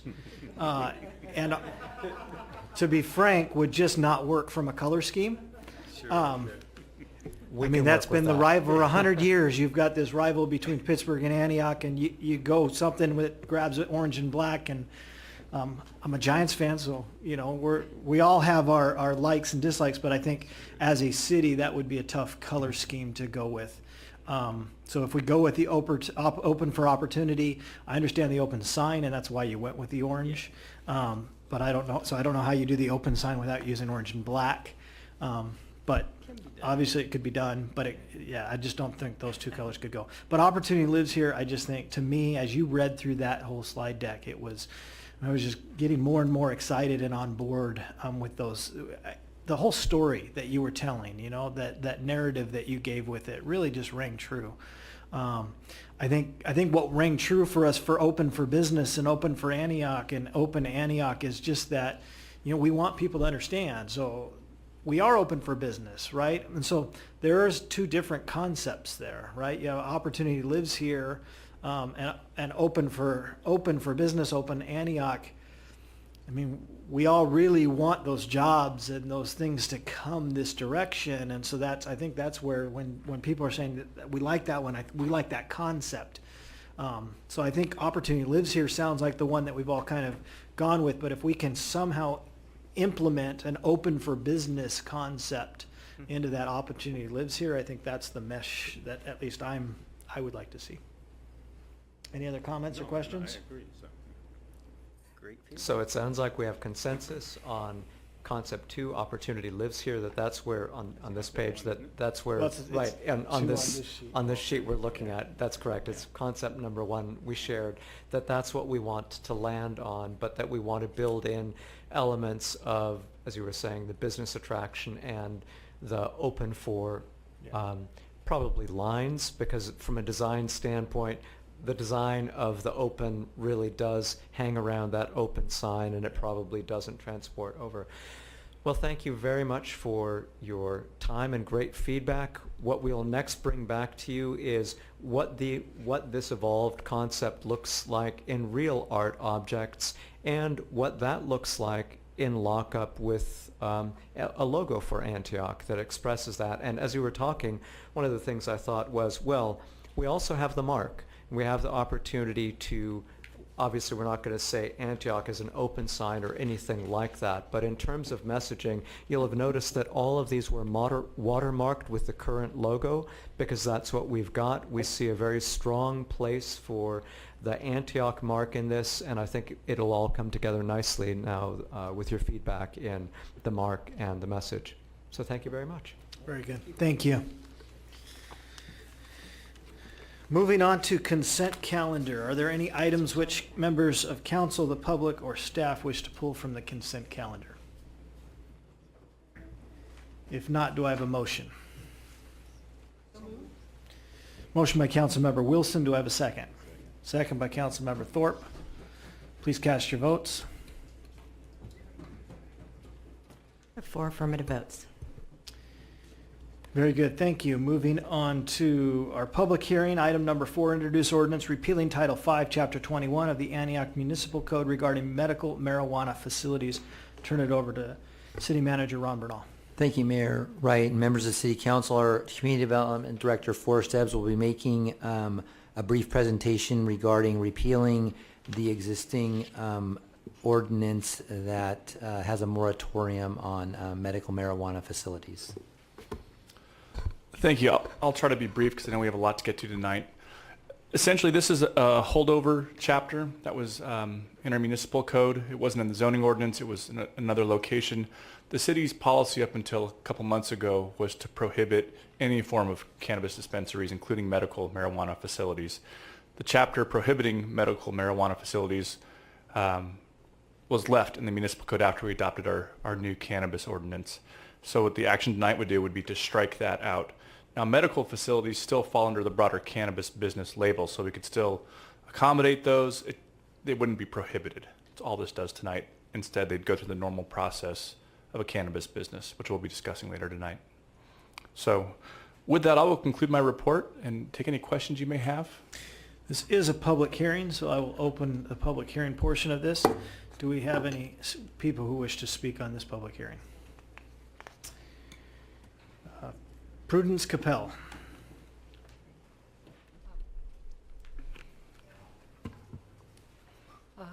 Good evening, Your Honor. Good evening, council members. Good evening to the audience as well. I am running for Antioch for City Council in November, and I am speaking tonight for the repeal of the prohibition on, especially for medical marijuana. I'm a volunteer at the senior center, and marijuana is a lot less harmful than alcohol or tobacco, and the medical benefits, especially among the senior citizens, is actually amazing. I've seen it lower people's blood pressure, lower their cholesterol, and help with pain management without using opioids. So I just want to speak in favor of repealing it and introduce myself. Thank you very much. One more speaker, Josh Samuel. Good evening, council members, staff. So you guys probably already know that I was very active in trying to overturn the ordinance that would allow for cannabis businesses to come into Antioch. And during that time, we had about 25 days, and me and several other people, we worked part-time because we have our regular job. So in the evenings, on the weekends, we got out and we talked to people and talked and talked and talked. And I talked to a lot of people. And I found if I had to lump everyone into 3 groups, there were those that were extremely for it. Yeah, bring it here. I'm all for it. And I could describe those people certain kinds of ways. It was those of the medicinal community and those that, hey, let's party. And then the other extreme, which was, no way, we don't want that here. We see what it does in other cities. It's bad, bad, bad business. And those groups was about equal. They were about equal, but they were not the majority. So I want to talk about the majority. Most of the people in the middle that was, I'm indifferent. You know, I could go this way or I could go that way. I could see both sides. This is what they said. Unanimously, all of them. You know what? Let's just tax it. Let's just tax it, bring money into Antioch. We need the money. That's the number one thing that I heard, more than any other group. What they did not realize, that this city council did not put an infrastructure in place, although advised by the Planning Commission, that will allow for that taxation. We missed that deadline. It passed. And now we have our first applicant that wants to set up shop in Antioch. And that large majority, we got over 3,000 signatures. Over 3,000 signatures. And if we had a little more time, we would have hit our goal because we weren't getting paid for this. And the majority of them thought that there was going to be some kind of tax imposed, just like we do on cigarettes, just like we do on alcohol. That is not the case. And members of our community will not be happy to hear that we start approving applicants and we did not take advantage of some kind of taxes that placed on these businesses. So open for opportunity is correct in Antioch. Cannabis industry, come to Antioch because you're not going to be taxed like you are in other cities, which that's what we thought. At least that's what they thought. That's what the voting members of our community thought was in place. What happened? How are we going to rectify it? Thank you.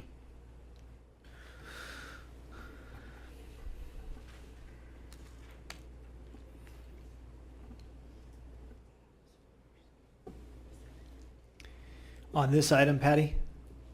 Or on 7? On this particular item, I think I'd just like to comment. Patty O'Brien. Probably, and item 7, I don't know if I need to do another speaker card for that, but just wanted to really introduce myself. My name's Patty O'Brien. I'm a nurse, and I'm also the owner of the very first nurse-owned and operated licensed dispensary in Oakland.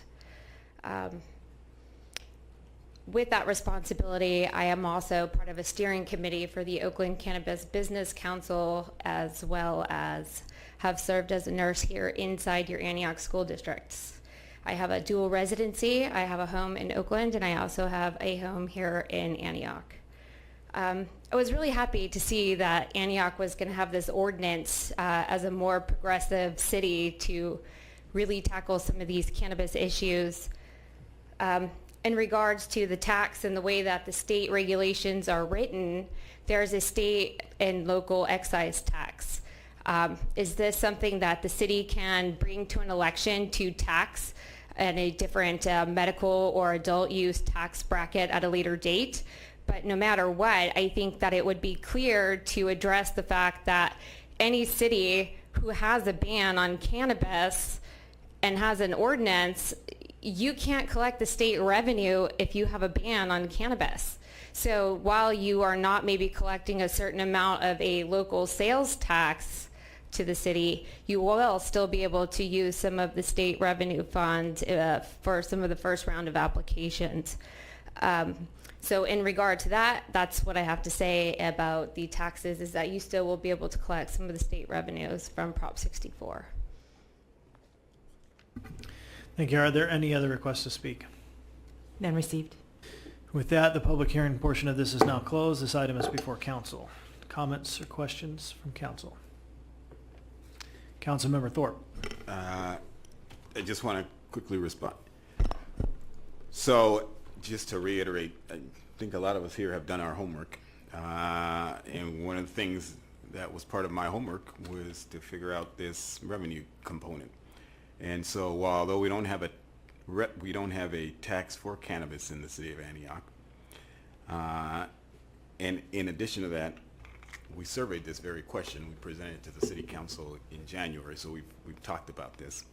There is a mechanism through each application in which you can basically impose a tax, and that's through a development agreement. So I presume that that's what we'll do, and I think you're familiar with this process as well. So just because we don't have a tax yet, and we've dealt with this in chunks versus as a comprehensive matter, as most cities like Sacramento have, who have full legal teams, who have planning staff much larger than yours for us, we've done this in chunks so that we can get to a place that is comprehensive, but at the same time that allows us to do it by the capacity that we have in terms of staff and our time as a city council. So we will deal with the revenue issue as applications do come, and we have been aware of the public's overwhelming interest in taxing cannabis. That's not breaking news for us. That's something we've been well aware of over the last, not only with the election results, but with the polls that we did back in January and then more recently in June. Sorry. With that, I would like to make a motion We have a motion by Councilmember Thorpe. that we introduce an ordinance of the City of Antioch, of the Antioch City Council, repealing Chapter 21 of Title 5, Medical Marijuana Facilities. We have a motion by Councilmember Thorpe. Do we have a second? Second by Councilmember Tiscarino. Any discussion? Before we vote, to reiterate Councilmember Thorpe's comments on the taxation, there is a mechanism that we're aware of from the development agreement standpoint. Basically, you're agreeing to be able to have a business here. You come into contract basically with the city to be able to pay a tax on it. So it's a self-imposed tax that's in agreement with the city until we can actually have a vote of the people for a tax, because it has to be voted on by the people. So please cast your votes.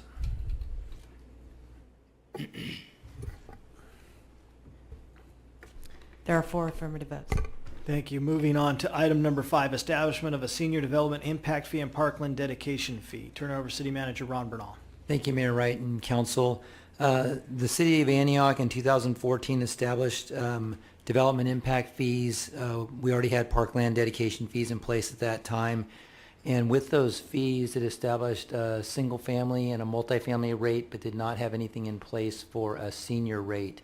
And so this item tonight, which Forrest Ebbs, our Community Development Director, will make a more thorough presentation, will establish an ordinance or introduce an ordinance to establish that senior rate fee and also allow us to amend our master fee schedule accordingly. Well, thank you, Ron. The purpose of these changes is, as Ron mentioned, is to introduce a new column, a new category of senior housing.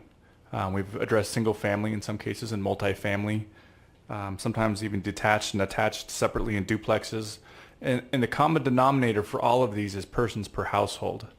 So it's not too difficult for well-trained folks to determine what a typical household size is. And it's really straightforward here. Single family is about 3.0. Senior house is about 1.5.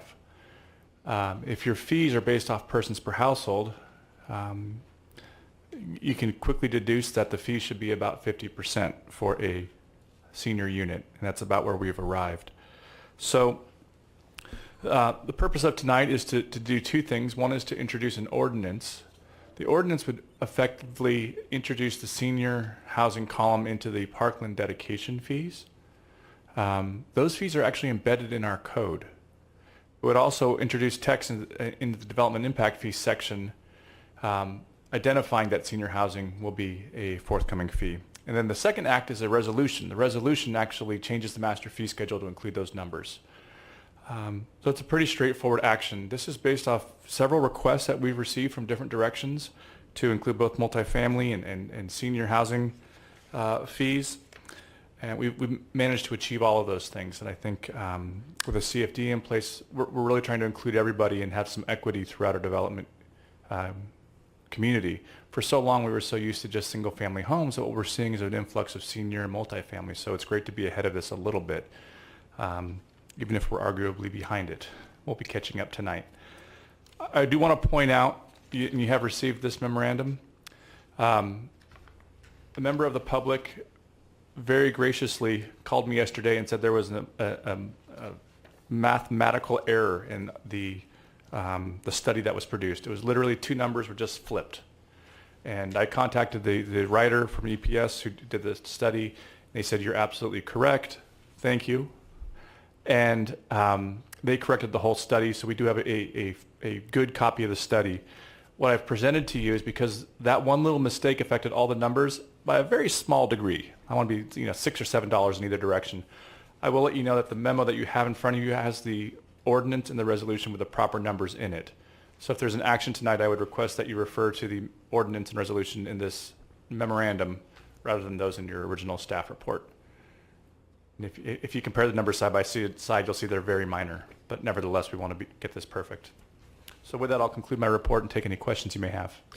Very good. Thank you. This is a public hearing, so I'll open up the public hearing portion of this. Do we have any requests to speak by the public? No requests received. No requests to speak. We'll close the public hearing portion of this. This item is now before council. Questions or comments? Councilmember Tiscarino. Thank you, Forrest, for at least correcting the error. So we weren't aware of this till we had a chance to see this, but it is very minute. So if we're going to address an item, we want to make sure that we're addressing the correct version. I do agree that we need to establish the criteria for the senior housing and senior costs. I think it should be separated.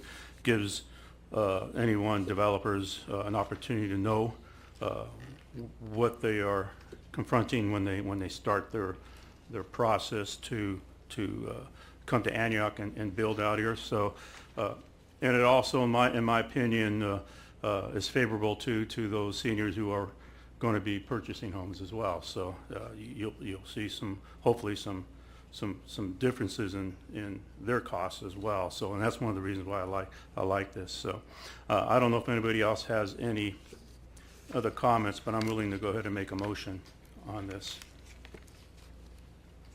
I do have some comments Okay, if there's go ahead. nobody else. Go ahead. I just think this is an opportunity for us. Senior housing is a part of our housing stock that we do not have right now in our community. And just want to speak a little bit to the benefit of active adult senior housing in a community. What it does is it brings disposable income into a community. Those that have retired, live in a community, have the opportunity to go out and shop at our stores, to eat at our restaurants during the day. Right now, most of our restaurants struggle because they don't have that market to be able to really drive. So they're trying to live on a weekend market. And so as we drive senior housing in that active adult community and we invite them into our community, it really creates a second retail opportunity and a second economic development opportunity for our businesses, which are really needed. And so I'm excited about us being able to look at how do we give these builders the opportunity and the incentive to build senior housing and active adult. And so I'm in favor of this for those reasons. Any other comments? Is this public hearing? What's that? Is this a public hearing? Have we received comments? We didn't. There was no comment. We did public hearing. We closed it. I see some faces, but just no comments. Great. Thank you. Yeah. Very good. Thank you very much. And if there's nothing else, ask for a motion. Mr. Mayor, Councilmember Tiscarino. I'd like to make a motion to introduce an ordinance amending the Antioch Municipal Code, sections 9-3-40 and 9-4-1004, to create a senior rate development impact fee category and parkland dedication rate. And number 2, adopt a resolution amending the master fee schedule to assign a senior rate for development impact fees with corresponding values, utilizing the corrected version of our document, and using those numbers. Very good. We have a motion by Councilmember Tiscarino. Do we have a second? Second. Second by Councilmember Thorpe. If there's no further discussion, please cast your votes. There are 4 affirmative votes. Thank you. Moving on to our regular council agenda, item number 6, Sales Tax Citizens Oversight Committee appointments. This is the item I went through and did interviews and had some great opportunities for us to be able to put in place a diverse group of citizens that will have the opportunity to be able to work with our finance director to be able to look at our sales tax. I have recommendations for 7 positions, 3 of which will be 2-year terms and 4 of which will be 4-year terms. My recommendations for those terms are for 2-year terms, Michelle Fitzler, Diane Gibson-Gray, and Dennis Clay. For 4-year terms, Kelly Farish, Mika Bell, Susanna Williams, and Nikki Greer-Hermuth.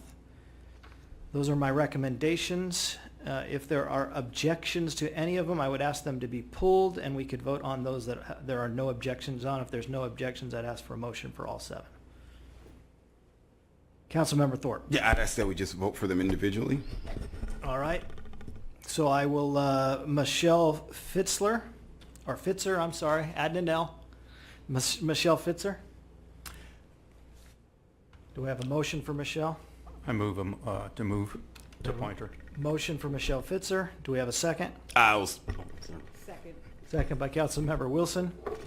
Please cast your votes. There are 4 affirmative votes. Again, for the 2-year term, I will put forward Diane Gibson Gray. Do I have a motion for Diane Gibson Gray?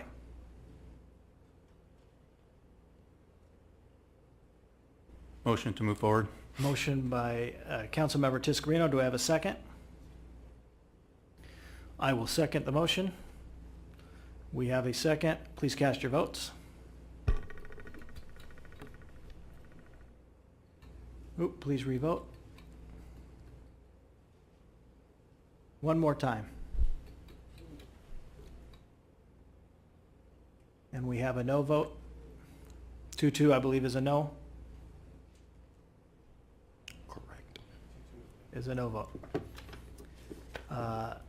Dennis Clay. Do I have a motion for Dennis Clay?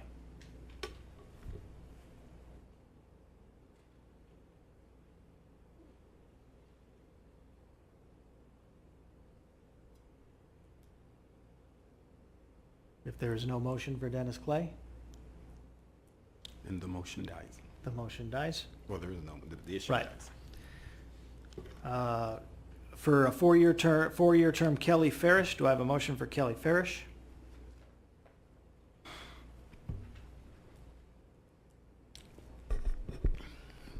Is she here? You are. I just have one question before I can, if I decide to make it. I just wanted clarity on your application. It talked about allocating funds for police department. I just wanted to make sure that you were clear that the oversight committee does not allocate funds for the police department. This council allocates funds for the police department. Okay. We had, during the interview, we had that Okay. discussion. Then I will make the motion. Motion by Councilmember Tiscarino for Kelly Farish. Do I have a second? Oh, did I say? What did I say? Motion by Councilmember Thorpe. Are we twins now? Oh, you made the motion. No, you made the motion. Well, Oh. motion by Councilmember Thorpe. Do I have a second? But I'll second. Councilmember Tiscarino seconds. Please cast your votes. Very good. Thank you. I move, put forward Mika Bell. Do I have a motion for Mika Bell for a 4-year term? So moved. Motion by Councilmember Thorpe. Do I have a second? Second. Second by Councilmember Wilson. Please cast your votes. 4 affirmative votes. Thank you. Put forward Susanna Williams for a 4-year term. So moved. Motion by Councilmember Thorpe, second by Councilmember Wilson. Please cast your votes. 4 affirmative votes. Thank you. I put forward Nikki Greer Hermuth for a 4-year term. So moved. Motion by Councilmember Thorpe. Do I have a second? Second. Second by Councilmember Wilson. Please cast your votes. There are 4 affirmative votes. Very good. Then we will have, Can I ask a question? yes, Does that leave an opening in the 4-year term? uh, Or was it just a 2-year term? 2-year terms opened. Yes, that's the only one. Okay. If it was 4-year, I would have recommended that we go back and just add Michelle Fitzer, who I thought should have been a 4-year term candidate. But if that's not the case, then that's fine. Michelle actually asked for a 2-year term, and so I granted her that request on her. Very good. Moving on to item number 7. The Cannabis Business Guidelines. I'll turn it over to City Manager Ron Bernal. Mayor Wright and members of the City Council, back in July the 26th, the overlay ordinance for zoning became law for the city, and the next step was for staff to prepare and council to approve some cannabis guidelines for the applications that have already come in and will be coming in. So Community Development Director Ebbs will explain to you the basic items within the guidelines, and then we are looking for council to adopt these guidelines or provide direction on changes I'd like to see so that we can establish these and move forward with the applications. Well, thank you. So I'll begin by describing what guidelines are and what they are not.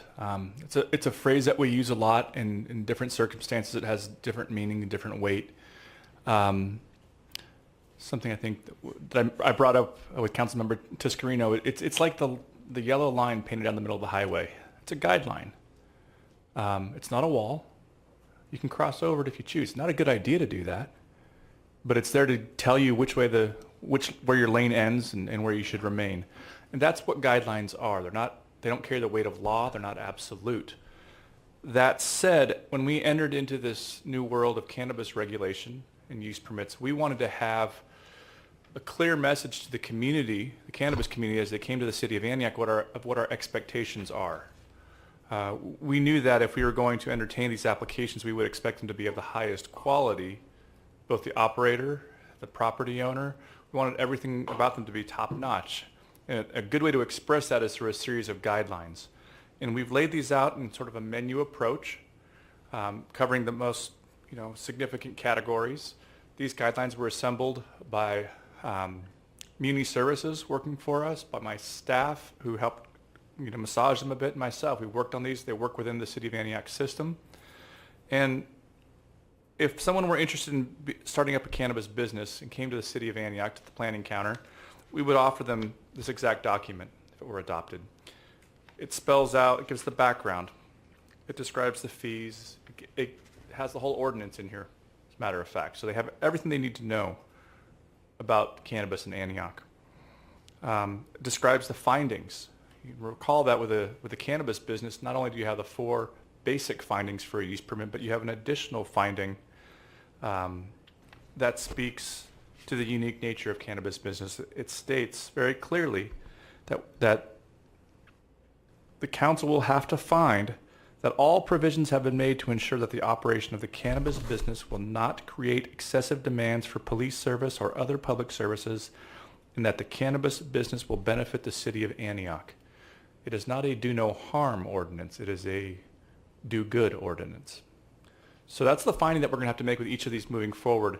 And that's a tall order to place on somebody coming to the community and having no idea what that means. And so that's where the guidelines come in. So this is our communication to the cannabis community before they even get started. And I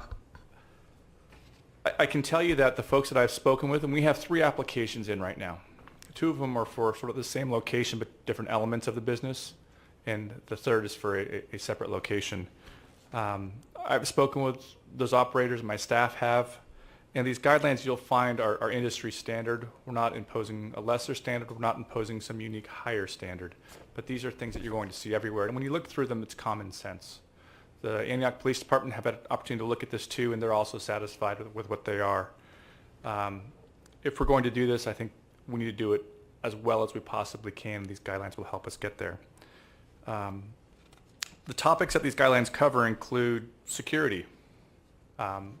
It's very important that as this business grows and matures and there's still a black market out there, that the public is kept safe. So ensuring that these businesses have all the right tools and plans in place and security guards and everything else, depending on the nature of their business, to where they aren't an attractive nuisance. They're not going to attract crime to their location that our police will have to respond to. Similarly, they're not going to create impacts in the neighborhood or crime in the neighborhood. They're going to police themselves and through these detailed security plans.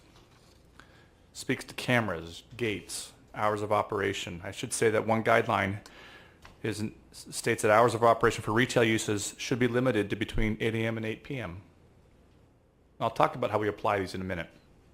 We talk about inspections, basically. Your business can't be closed off. City staff need to be able to walk through at any point. There shouldn't be anything hinky going on where city staff or building inspectors or code enforcement shouldn't have full access. Odor control. If you visited a dispensary, different types of cannabis uses have different odor impacts. Cultivation and drying has an odor impact. We want these to be controlled so that they're not a nuisance to those who work around the area. Recall there's a 600-foot separation from a cannabis business to a residential use. So hopefully that'll diffuse that. We speak to manufacturing and some safety. Location and separation, as mentioned above. Our ordinance actually imposes that. We clarify this a little bit. Buffers, we would prefer that retail be more than 600 feet apart. We don't want to have these things clustered. It gives them a little bit of separation, so you don't have a cannabis neighborhood. They're spread out, and so they can operate independently. Speaks a little bit about delivery services. We want to know what you're doing. We are limited to an extent with outside deliveries, but if you're going to be based out of Antioch, we want to understand how it'll operate. Cultivation. Again, we refer mostly to federal and state laws having to do with typical agricultural operations. And then cannabis retail. This is a 21 years of age and older item. So we want to make sure that no one should be in there under the age of 21.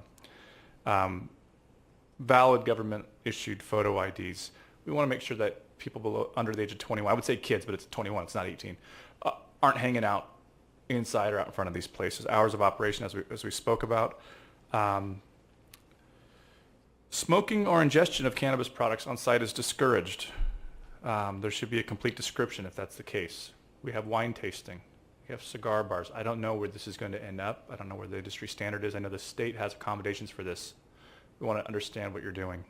So it goes on and on. At the end, it talks about permit revocation or modification. This is language out of our code, but it puts folks on notice that, even if we issue you a use permit, if you fall out of compliance or you venture out of your lane and you become a problem, we do have every right in the world to revoke your permit or to modify it. So it spells that out.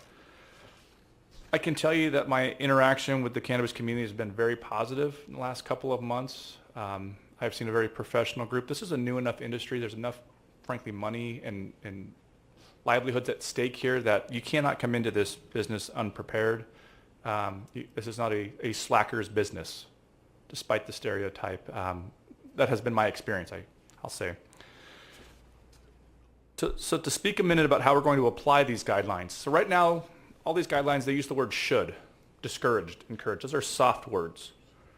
In general, we would prefer this. This is ideal.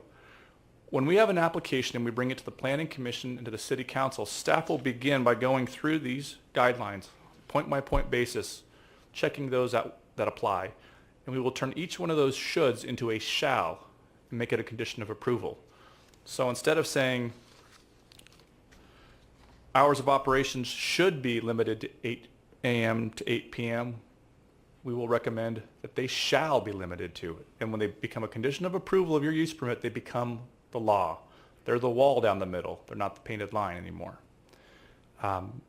So they're not soft once it's pressed and set in stone in that use permit. So that's how these shoulds become shalls. The guidelines become statutes once they become a condition of approval of your use permit. So with that, I'm happy to take any questions you may have on a point-by-point basis. I know we have some folks here who are interested in providing comments. I'm anxious to get these moving because I think there are a couple applications that we may see either by the end of this year or early next year, and we want to be able to have something to come to terms on as we get closer. So with that, I'll conclude my presentation, take any questions you may have. I know we have some public comments. This isn't a public hearing, but we do have public comments, so I will open it up to hear from the public.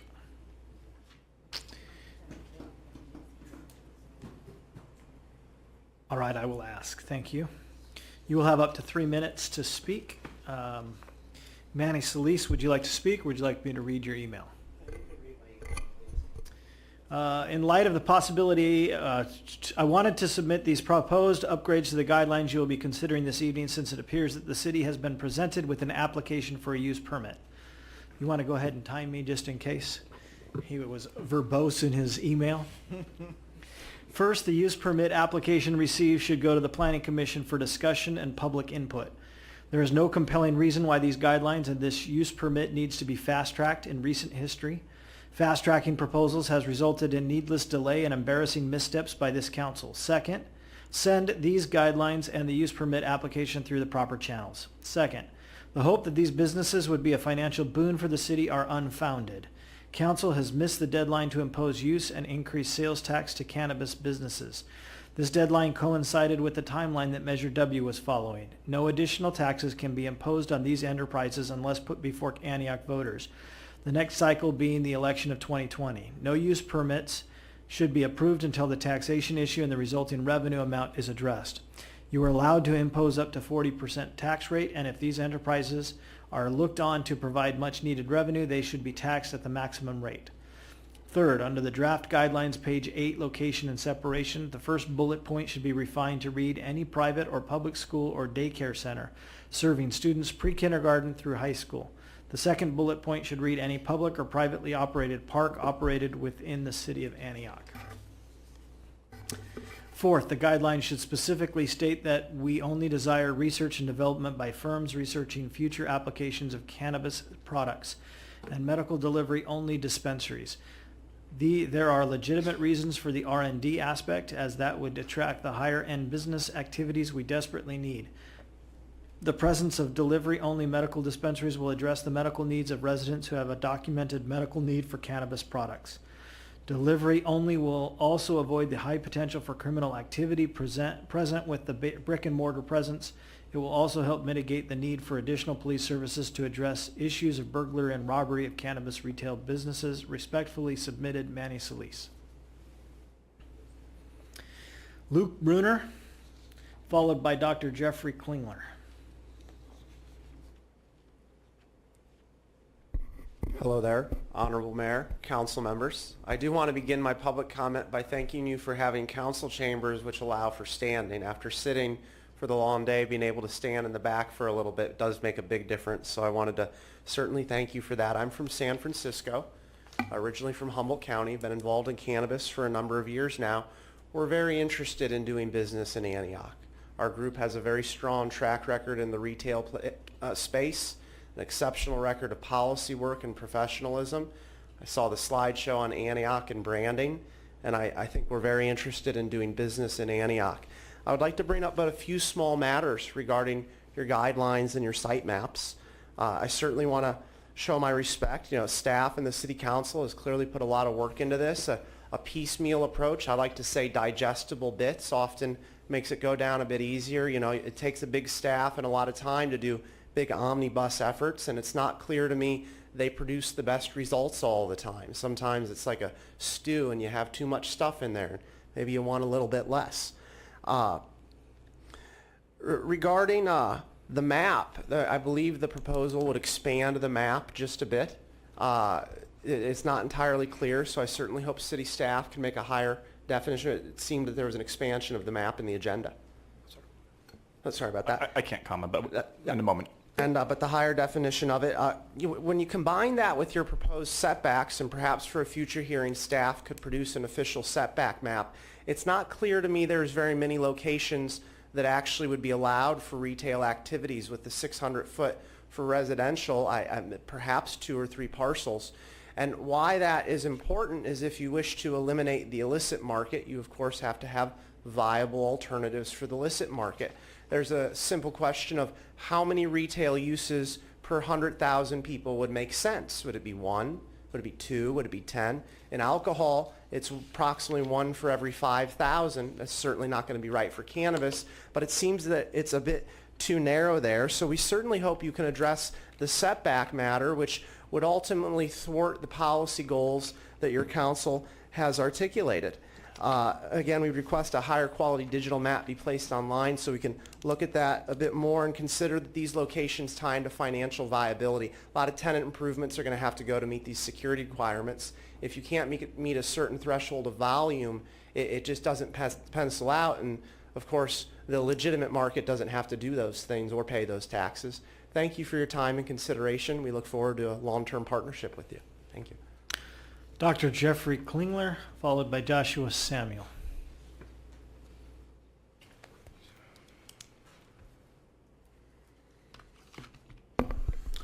Good evening, Mayor Wright, council members. I've made no secret I'm not a big fan of the cannabis industry. Nonetheless, I think the ordinance that was approved in June and took effect in July is very well crafted. And I think that in particular, that the requirement that the city council has the final word was an excellent addition to that. I'm very pleased with the ordinance, even though I'm not a fan of the industry. Reading through the guidelines, I'll be honest, I'm impressed. I think Mr. Ebbs and staff did an excellent job here. It covered all the concerns that were on my checklist.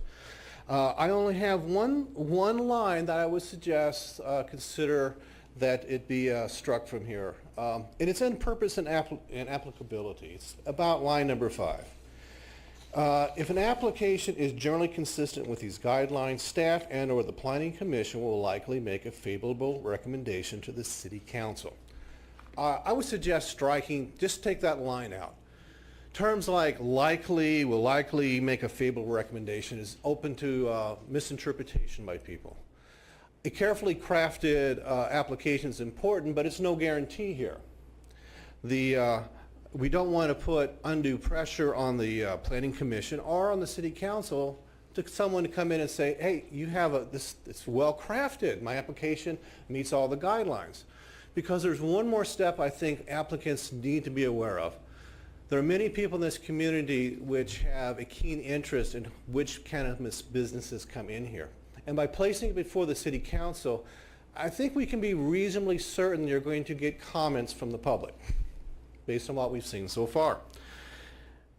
If the public has comments that are reasonable and relevant, objections that are reasonable and relevant, I would hope that they get the appropriate consideration. And I think it's important for applicants to appreciate the community is going to have input here and take that into consideration.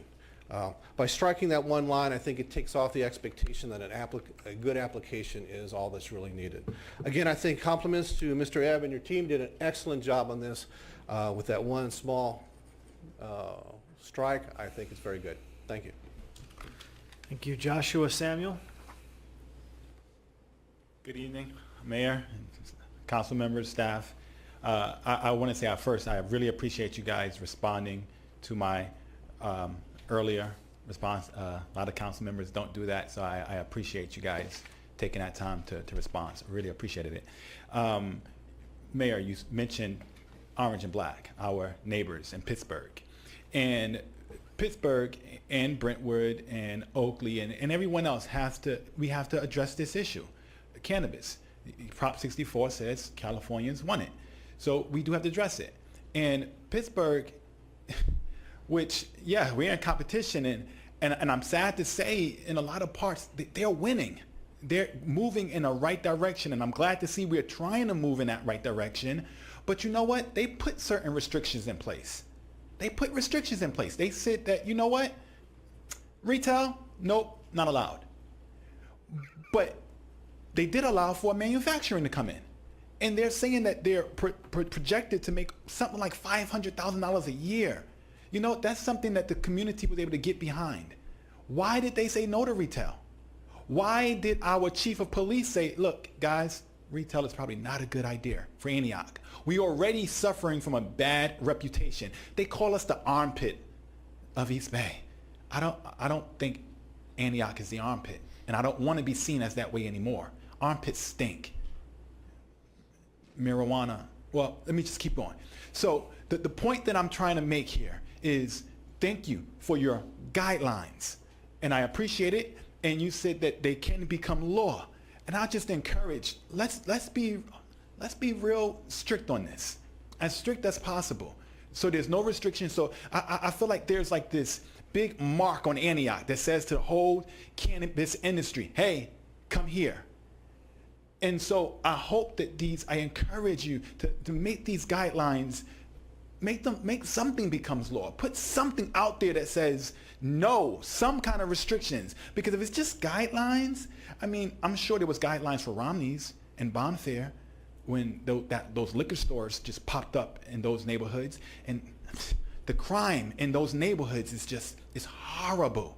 It's horrible. And those guidelines that was probably, I'm sure, put in place, we see what's happening. And I don't want to see the same thing happen when it comes to these different cannabis businesses coming in. They're coming, and they want to come. And Antioch is a perfect place. Thank you very much. Are there any other requests to speak? Patty O'Brien.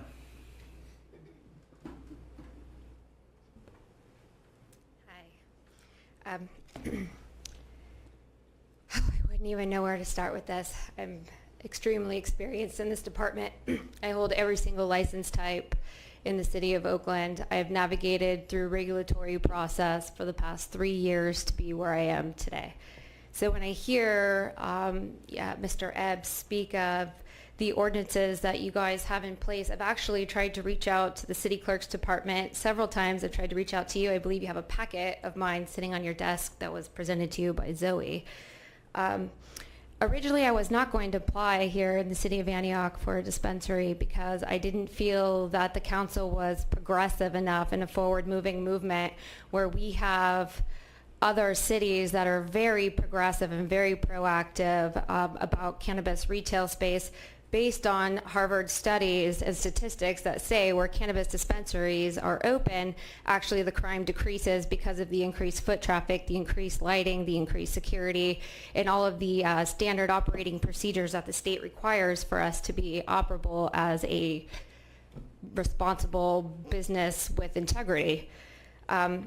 And so I would like to address that, while you guys have these ordinances in place, and I think it's absolutely 100% a great foundation for the city to move forward.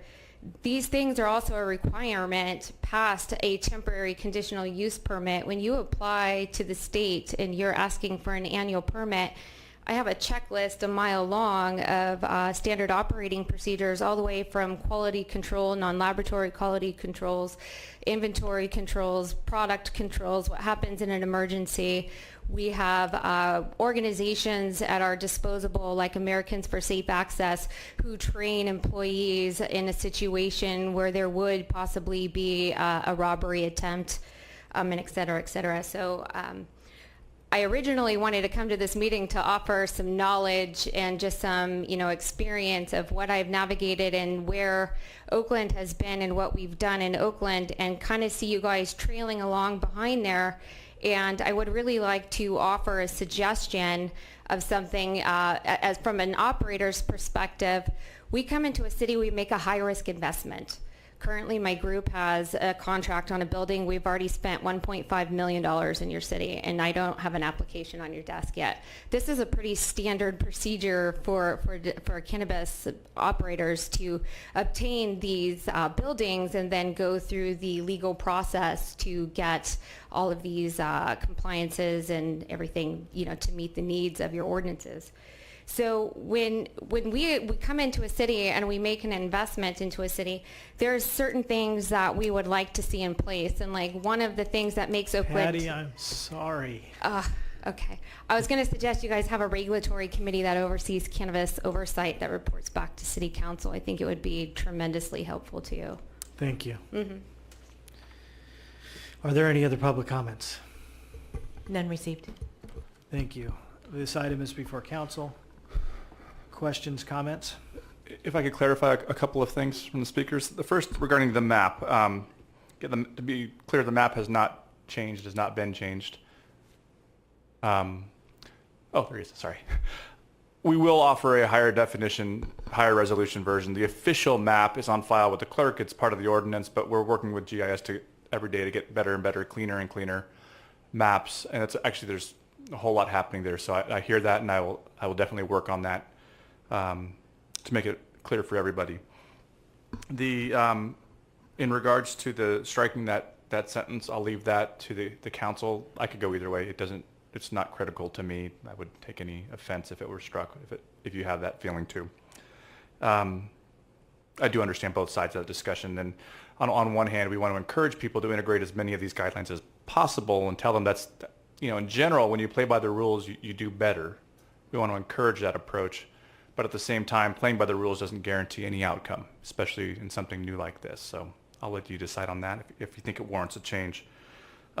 Finally, in a broader sense, there are more things we could have thrown in here.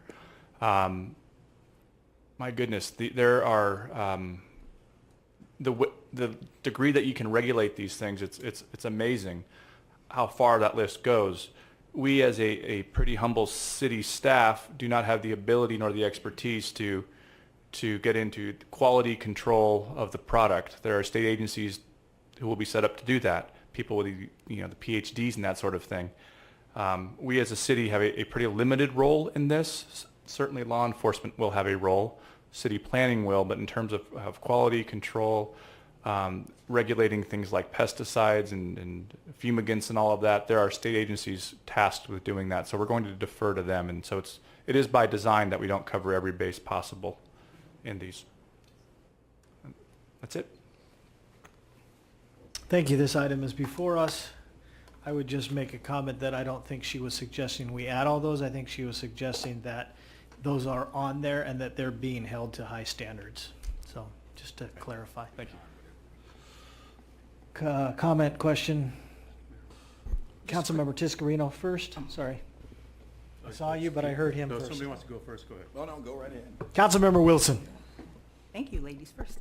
I want you to restate something because you just said it, and I wanted to make sure I have clear that you said law enforcement will be part of the vetting process, if I understood you correctly. 'Cause it's not clear in the report, but I heard you say it. Yeah, so as part of the use permit process, our planners, they're kind of a clearinghouse. We bring in, building and engineering. We bring in police. If it's a liquor store, we bring in police. I mean, there's a lot of land uses. If it's a restaurant with live entertainment, we bring in police. So we have well-established relationships, and that's part of our internal process, and will continue to be. So we do have the layers like police, planning, your planning department, planning commission, and then so it's multiple layers they're going to have to go through before any type of approval. Absolutely. Yeah, internal, and then it'll be vetted publicly at the planning commission. Okay, that's all I wanted, just a clarification on that. Thank you. Councilmember Tiscarino. Yeah, thank you. I do appreciate the comments from the public. One of the things, the reason why I supported this concept was, first of all, the voters of California, in particular, Contra Costa and Antioch, did overwhelmingly support this, particularly Contra Costa and Antioch by over 64%. So, I had to take that into consideration. But also, with that said, I wanted to ensure that we as a city had some structure and within our way of doing it within our boundaries, have some our regulations as well. So I'm pleased that we were able to put together these guidelines. I did call and ask. I did have questions in those regards, not necessarily the contents of the guidelines. I think it's fairly thorough. There's a lot that an applicant has to look at before they even want to apply. Those are good standards to live by, but I was concerned about some of the areas where being a language type of person and adhere to different contracts and making sure that are you looking at something that's potentially negotiable, or is it something that's a standard that we set here in the city of Antioch, and in particular our guidelines in regards to our security. I'm very, and I don't want to relitigate the ordinance. I know that's a whole new process, but I'm still concerned about assuring and making it clear to any potential applicant that we want to take our security very seriously. We want to make sure that they do their part to make their facilities safe, to make our community, the surrounding areas safe, and to also, excuse me, losing my voice here, and also aid our police departments so they don't have to be burdened as much. So when you had mentioned earlier, and I did question that a lot of these guidelines state that there should do this or should do that, to me that tells me that there's first an option for negotiations. Secondly, it is considered an optional thing, even though they have to go through the planning commission, they have to go through the scrutiny with the police department, then ultimately come to the council to make a final decision. But I wouldn't have a problem taking away some of those thought patterns if we establish some of those things here in language, where particularly in the security portion of it, that those things must be adhered to instead of should. Again, your explanation to me that these are just strictly guidelines. You still got to go through the process. I was satisfied with with your answers, but it makes me feel a lot better knowing that, you know, we're trying to keep. We want to encourage business in some respect. We want to. I'm a medical advocate, and that's what I would advocate for more so than anything else. But I want to make sure that these potential applicants are adhering to what we believe is safe for our city. So I don't know how to go about readdressing those particular areas. I'm fine with the rest of the guidelines. It's to me, it's a good guideline that allows these candidates to know exactly what the city of Antioch is looking for before you even apply to us. But if we have certain criterias that they must adhere to, and if they're serious, they're going to come to our city. So I'd love to hear some discussions in that regard, and if we are able to make some of those changes, I'd love to see that. So. Other comments? Councilmember Thorpe. Yeah, and so on the policy, I as we've been discussing this and talking to the public, one of the things that I would always talk about was that there goes through these layers of review, and one that I always made sure to pull out was that it was reviewed by the police department. And so although it's in there, I think for a policy, it needs to just be stated overtly. And that's probably my only comment. I have no, I agree with Dr. Jeff over there that any appearance that something can or cannot happen is disingenuous to the public and those who are applying, because we don't know. And so I'm fine with that recommendation. When I saw the language about K through 12, my first 5 hat came on, and I thought, what about daycare facilities, preschools? And so when I saw your email, I did agree that perhaps we need to extend the language to include daycare facilities and preschools. And I was just looking at the map just so the public understands, and I just keep looking at this map, and you know, residential communities are pretty protected, even in the Wilbur corridor, from any from it. I say protected in that it won't be necessarily in their backyard. And then I'm looking at the other area, and that would be the same thing as well. There are a couple of parks over by the Wilbur corridor, and it seems like they won't necessarily be impacted by these policies. I hear what you're saying about making it concrete, but I also recognize what you're saying. You were really just, we have this policy, and the wall, as you described, is really in the development agreement, correct? Well, the use permit in this case. The use yeah. permit. Yeah. I keep saying development agreement, but the yeah, use permit. It would be, absolutely.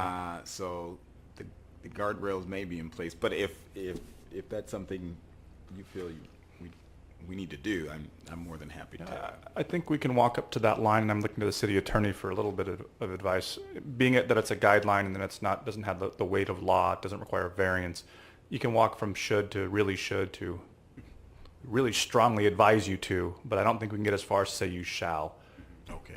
Absolutely. And if I think the point to take into consideration is that we have to issue a conditional use permit for any cannabis use, and so there will be conditions placed. Now, one of the conditions could be comply with all of the regulations, but we could also go above and beyond that, and I think that's where we can add some of the more absolute language for the sites themselves when we have a concrete application. So you have a lot of flexibility, and you have the ability to go up when you review individual applications. And you mentioned earlier about the negotiation. And in fact, these are guidelines, and we talk about making them stronger, but there may be an occasion where one of these just does not apply. And there's a new technology, there's an exception that needs to be made, and everyone in the room agrees that this is a silly one. We wanted to have that flexibility to say, yeah, we don't need to include that, it doesn't make sense. So it gives us that ability too. Right. And so, and I'll just end with, and I also recognize, Ms. O'Brien, your concerns that, granted we have this process here, there's still an even more stringent process at the state level before you even get to here. So I hear and understand that.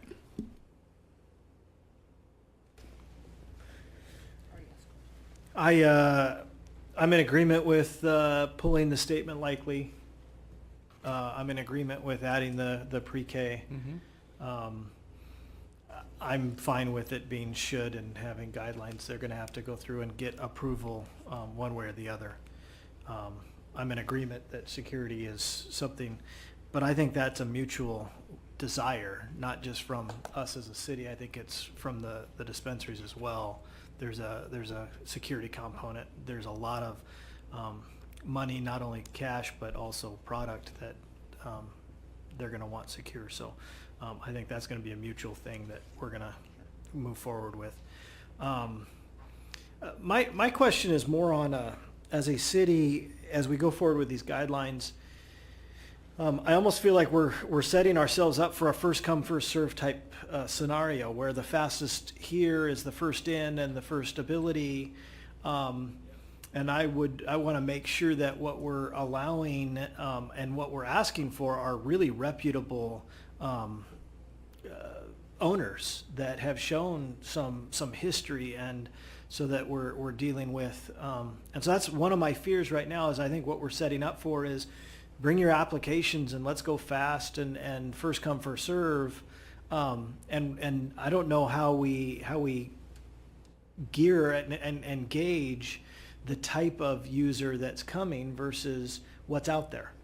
And so I don't know how we address that, but I'll throw that out there. Councilmember Thorpe? Yeah, I just wanted to, I personally would not describe it as a first come, first serve, only because it's not, as you would say, by right? It's true. In that if we zone something, someone then comes and says, I have a right to be there and I'm going to submit my application, and they don't have to go through the use permitting process and all that good stuff, correct? That's true. The first come, first serve. I will say there's a degree of first come, first serve in that we have a separation requirement we're trying to impose. So there's only a certain number of sites out there. So the first folks who get there and find those sites that meet all the separation, the buffers and from one another and all that, once you get set and you stake your claim there, you sort of sterilize that area within that buffer around you. So that means that the next person coming in. Through the use permit process, we don't have the opportunity to evaluate the reputability of the operator.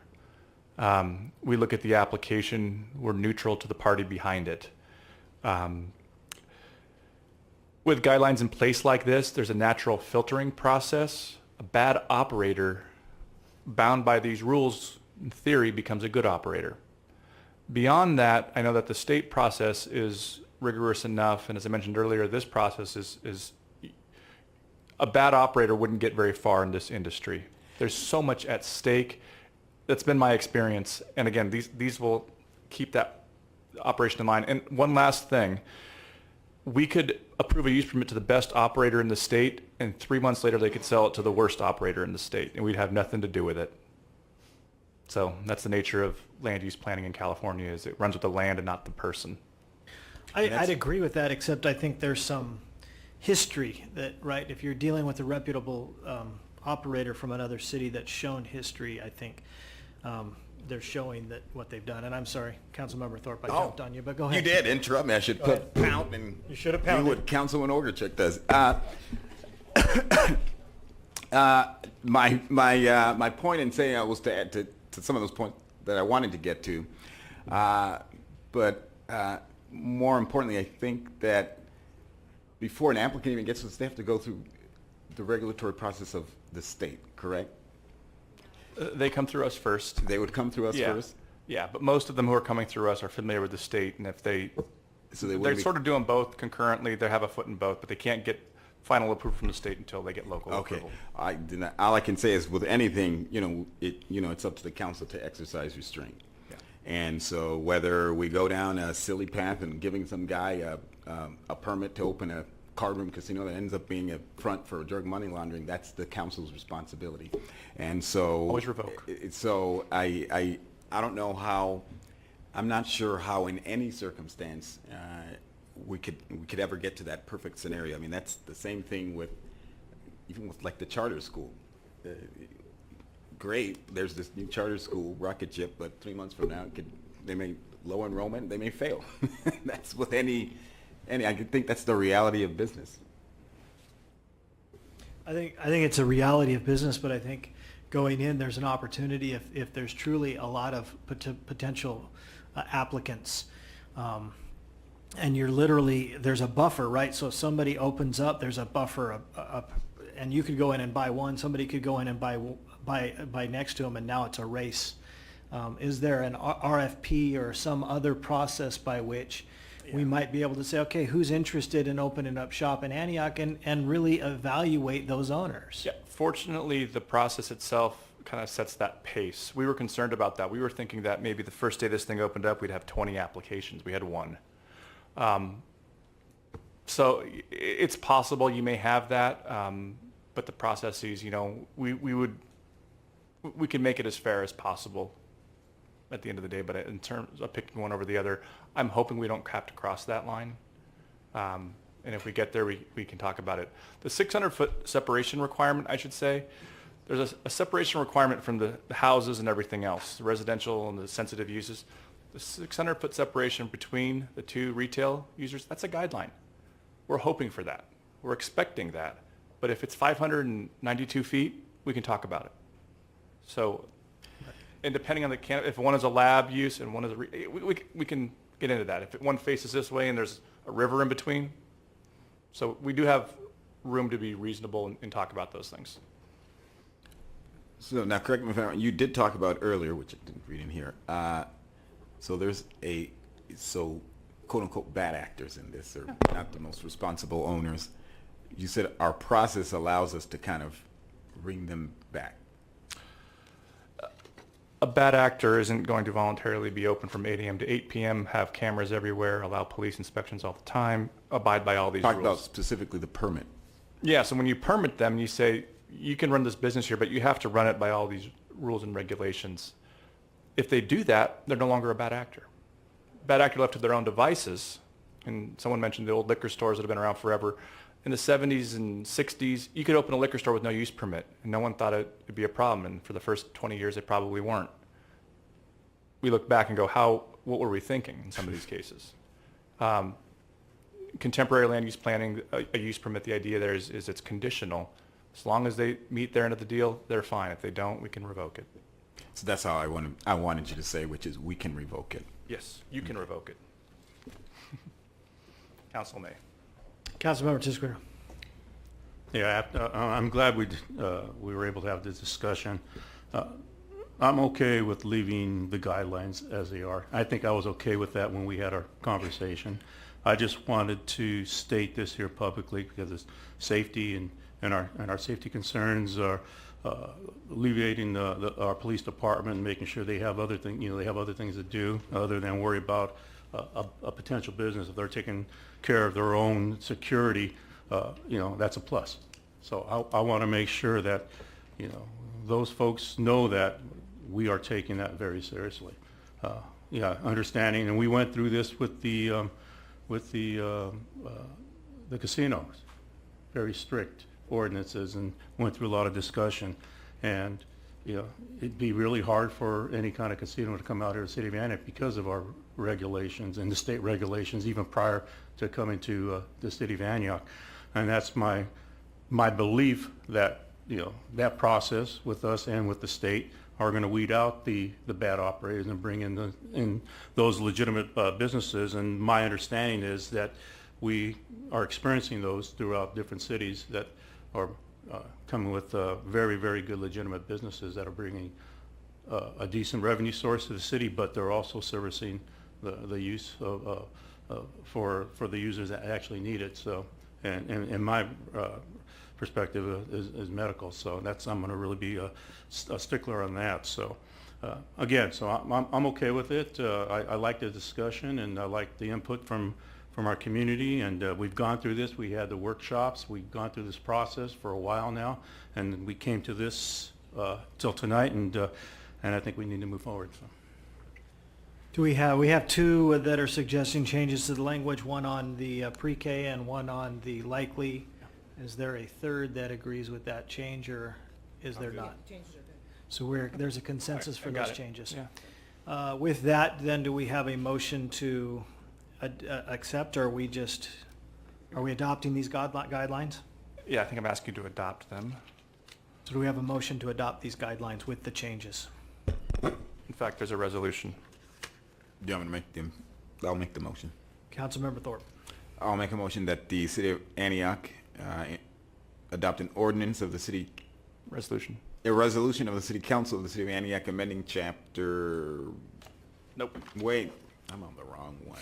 You bumped off the wrong one. Sorry.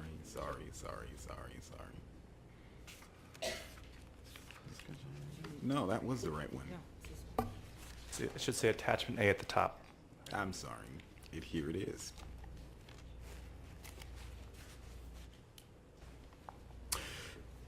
I would like to make a motion that the City of Antioch introduce a resolution of the City of Antioch approving cannabis business guidelines with proposed changes. We have a motion by Councilmember Thorpe. Do we have a second? Second by Councilmember Tiscarino. If there's no discussion, please cast your votes. There are 4 affirmative votes. Moving on to item number 8. Discussion on renaming A Street and/or L Street. Turn it over to City Manager Ron Bernal. Thank you, Mayor, members of the City Council. Mayor Pro Tem Thorpe asked for an item to be brought to the City Council regarding renaming A Street and/or L Street. This is something that has been discussed over many years in the past, most recently in 2015.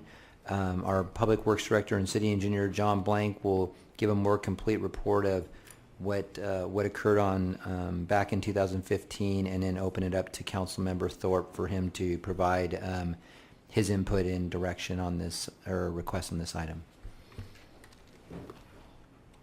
Thank you, Ron. In 2015, a staff report was brought forward discussing the renaming of L Street, and the direction provided to staff was to do outreach and then report back to council. To my knowledge and to the research that I've done, there appears not to have been a report back since the 2015. There's additional information related to renaming A Street back into 2012, or actually it was L Street going back to 2012, and other discussions about renaming A and L. And for L Street, the issue was that there was no improvements made on L Street at that time, and that it might be wise to come back in and create a project and some beautification of L Street. And so council has approved a CIP with L Street, about $3 million to do some rehabilitation work on L Street, bike lanes and so forth. And that's scheduled to occur in 2020, 2021 era, maybe 2022, because it is a federal project with matching funds. So the research that I've done, that might be a good time to look at this council report before you, is to discuss the direction to move to A and L. Additional information on A is there about 45 property owners on A Street, and to change all the letterhead and to change their addresses and information is somewhat costly as well. The signs on the freeway. When we did Auto Center Drive back in 2000, I think it was 2000, it was approximately $100,000 to do the changing of the street signs, and I'm not sure if that included the Caltrans signs. Now with the Highway 4 signs, each one would get laid over with the actual renamed street if you were to go forward with it.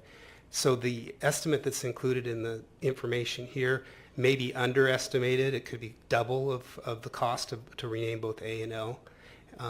So staff now is bringing this forward to you to discuss what your desires and wishes are for either A and L or both. One possibility for L is to wait until we do the L Street work, and then as part of that project, then change that name sign and incorporate it and save some money and reopen. The opportunity would be to rename it. It might be appropriate at that time. A Street doesn't really have any work associated to it, and it would be a little bit more costly with the businesses. So I'd like to just open it up to discussion of what the direction would be for staff, whether to make this a priority, to incorporate it in a future project, or bring more information back. Thank you. Are there any requests to speak from the public on this item? That's a big speaker card.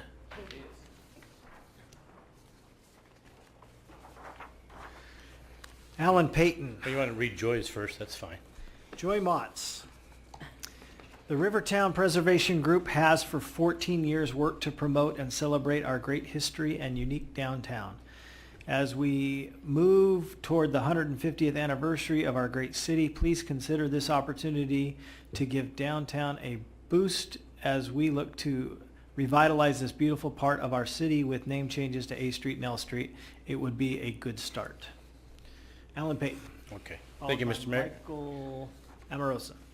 Okay, just to let you know, this goes back to 1996, part of the city's economic development plan, as developed by 100 stakeholders in the community, was to rename the streets coming into downtown. At that time, it was going to be L and G Street, but then with G Street's off-ramps and on-ramp going away, and when the A Street extension came through to connect to 2nd Street, it made more sense to make A Street Rivertown Drive, and L Street Marina Boulevard was the idea. This came up before the idea of Marina Plaza Parkway, which was too long, but it comes back from the connection to Marina Plaza downtown, down at the end of L Street. One of the ideas at this point is to have A Street and 2nd Street, Rivertown Drive, West Rivertown Drive, because when you're driving down the freeway, it says Rivertown Drive, and that's the street that takes you in and through downtown Rivertown. L Street, the new idea actually, instead of Marina Way, because there's a Marina Boulevard in Pittsburgh, we can be unique in calling it Smith's Landing Way or Smith's Landing Boulevard, especially now we have Smith's Landing Restaurant right at the end. And the address there could change to 1 Smith's Landing Boulevard, because the current address is 1 Marina Plaza, and people really don't know where that is. Anytime in the past when I was doing marketing and advertising for Humphreys in the past, we always put 1 Marina Plaza in the parentheses foot of L Street. Always had to associate with L Street. But the map I bring you to show you tonight, which by the way you can get a copy for free at the Oakview Memorial Park, shows all the original names of the downtown streets, and they got changed between 1888 and 1900. Because I went and checked the maps both online through the Berkeley, UC Berkeley website, and also at the Historical Society Museum, and it shows the maps in 1888 with the original names. In 1890, not 1990, let me get it back up. 1900 as when they showed the letters and numbers. So I don't know why they did it. They got rid of the old family historic names of the downtown. But the concept has always been about promoting downtown, letting people, as they're driving down the freeway, oh, there's a river down there, Smith's Landing. Okay, what's that? Well, it's unique to our town. No one other cities can really have that name in a street that goes into the downtown where Smith's Landing was originally. The timing of that, I would suggest doing both at the same time to save money on the Caltrans signs. Is that $100,000 did include the, for Auto Center Drive, did include the freeway signage. So I would suggest doing that. As far as the impact on the businesses and having the time, you can give it a year, or you can actually do like some of the cities do, like in San Francisco, the old city street name in parentheses underneath. For example, I'm at 101 H Street, Waldy Plaza. I have both addresses in my address. Some government agencies recognize one, some recognize the other. So I put both in my address. You could still do that as a temporary or a transitional measure. But the idea is to get it done to promote downtown and to help us promote. But the idea of A Street and 2nd Street, Rivertown and West Rivertown, is because there's some common addresses between 6th and 10th Street on A Street that'd be conflicting. Thank you. Michael Amorosa.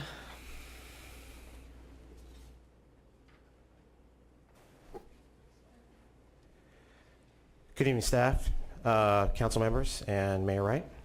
Michael Amorosa, a longtime resident, past vice president of Rivertown Preservation Society. Didn't think I'd be back here so soon, but here I am because I love our hills and our open space and our riverfront and Rivertown and Antioch. I want to address the topic of renaming our 2 streets like Alan just did. I don't agree with everything he said, but there's a lot of good stuff here about how this will be positive for us. I love the presentation on the city branding, and this topic is right there with it. I was also getting juiced up for our city listening to that. First of all, I'd like to say it's all in the name, Antioch. Even though it's a biblical reference, anti, meaning Latin for against, and och, reference to water, Antioch. It's all in the name. Every few years, but even still today, thousands don't know that we have a river down here.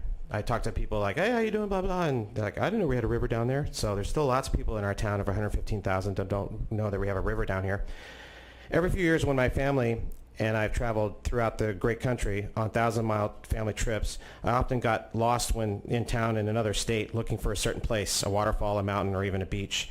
And what do? I look for place names while using Google Maps as well, like Canyon Road, Mountain Drive, Beach Street, River Parkway, Marina Del Rey, Sand Creek Road, Airport Way, Old Town Plaza, or even Auto Center Drive. I even took an online Facebook poll this week on this topic and had many folks chime in on their opinion. A vast majority, 99% of my 40-plus comments in just 3 days on my poll this week, favor these street name changes. And this is what I came up with. A Street should be changed to Rivertown Drive, like mentioned. The actual name implies river, and A Street being the first street, major commercial street to head south off the historic Rivertown blocks of 1st through 10th in the 1920s, was coming from the Rivertown area.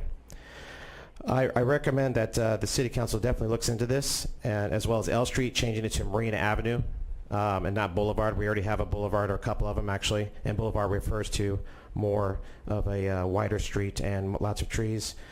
So I think this time the right is to bring great change to our town, and I recommend the council move forward on this project. Thank you. Are there any other public comments? None received. Very good. Comments, questions from council? Or actually, I turn it over to Councilmember Thorpe. He asked for this item to be brought forth. Oh, okay. Yes, thank you. I like the idea of these L Street improvements and maybe associating it with that. I think we're long overdue for this discussion and just finally getting some of this done. And I do think we've missed some opportunities with the expansion of Highway 4 with the renaming of the streets, but that's for another day and another debate because it's over. So I do like that idea.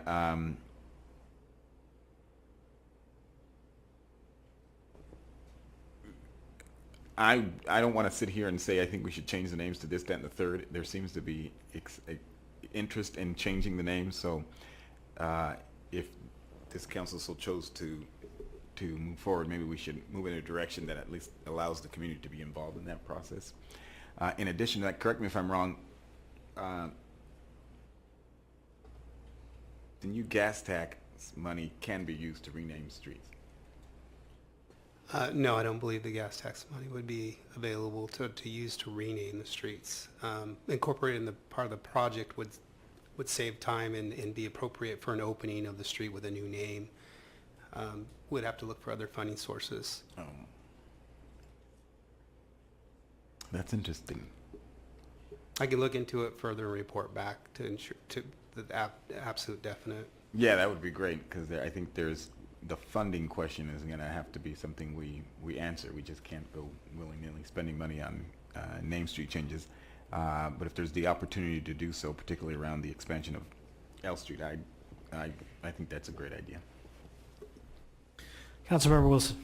Yes, so I agree with Mayor Pro Tem Thorpe that we get the community involved in the naming of the streets.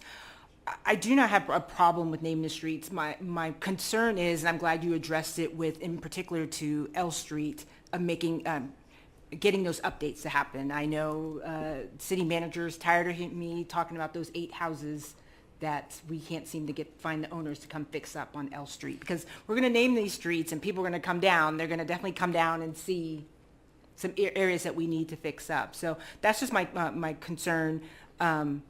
I have no problem with the name change. Definitely do some outreach to the community, and definitely do some outreach to the businesses on A. Let them know that this process has started. We're in the thought process. We're still early in this process. Let these businesses know that this is something that's potentially coming and how it may or may not affect them, and get their input as well.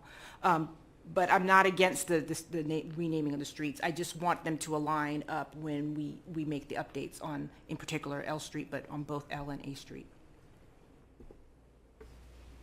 Councilmember Chiscarino. Yeah, I'm going to have to agree. No issue with name changes. I think that's market value for our city. Community input on, there's a lot of different ideas. We've heard a couple already. So it'd be nice to get the community involved and make that final decision. But once we start seeing progress, we have some areas out there that I think needs to be addressed, and we have a nice freeway. They're starting to landscape that, and if we change into a nicely named street and then you're going down to an area that hasn't really been addressed, it kind of defeats its purpose. So yes, I'm in favor of that market type of change as we move forward. But I think there's a timing factor there that once we see some progress and things are starting to look a lot better, I think we'll all get on board. So that's my thoughts. I love the idea of changing these names.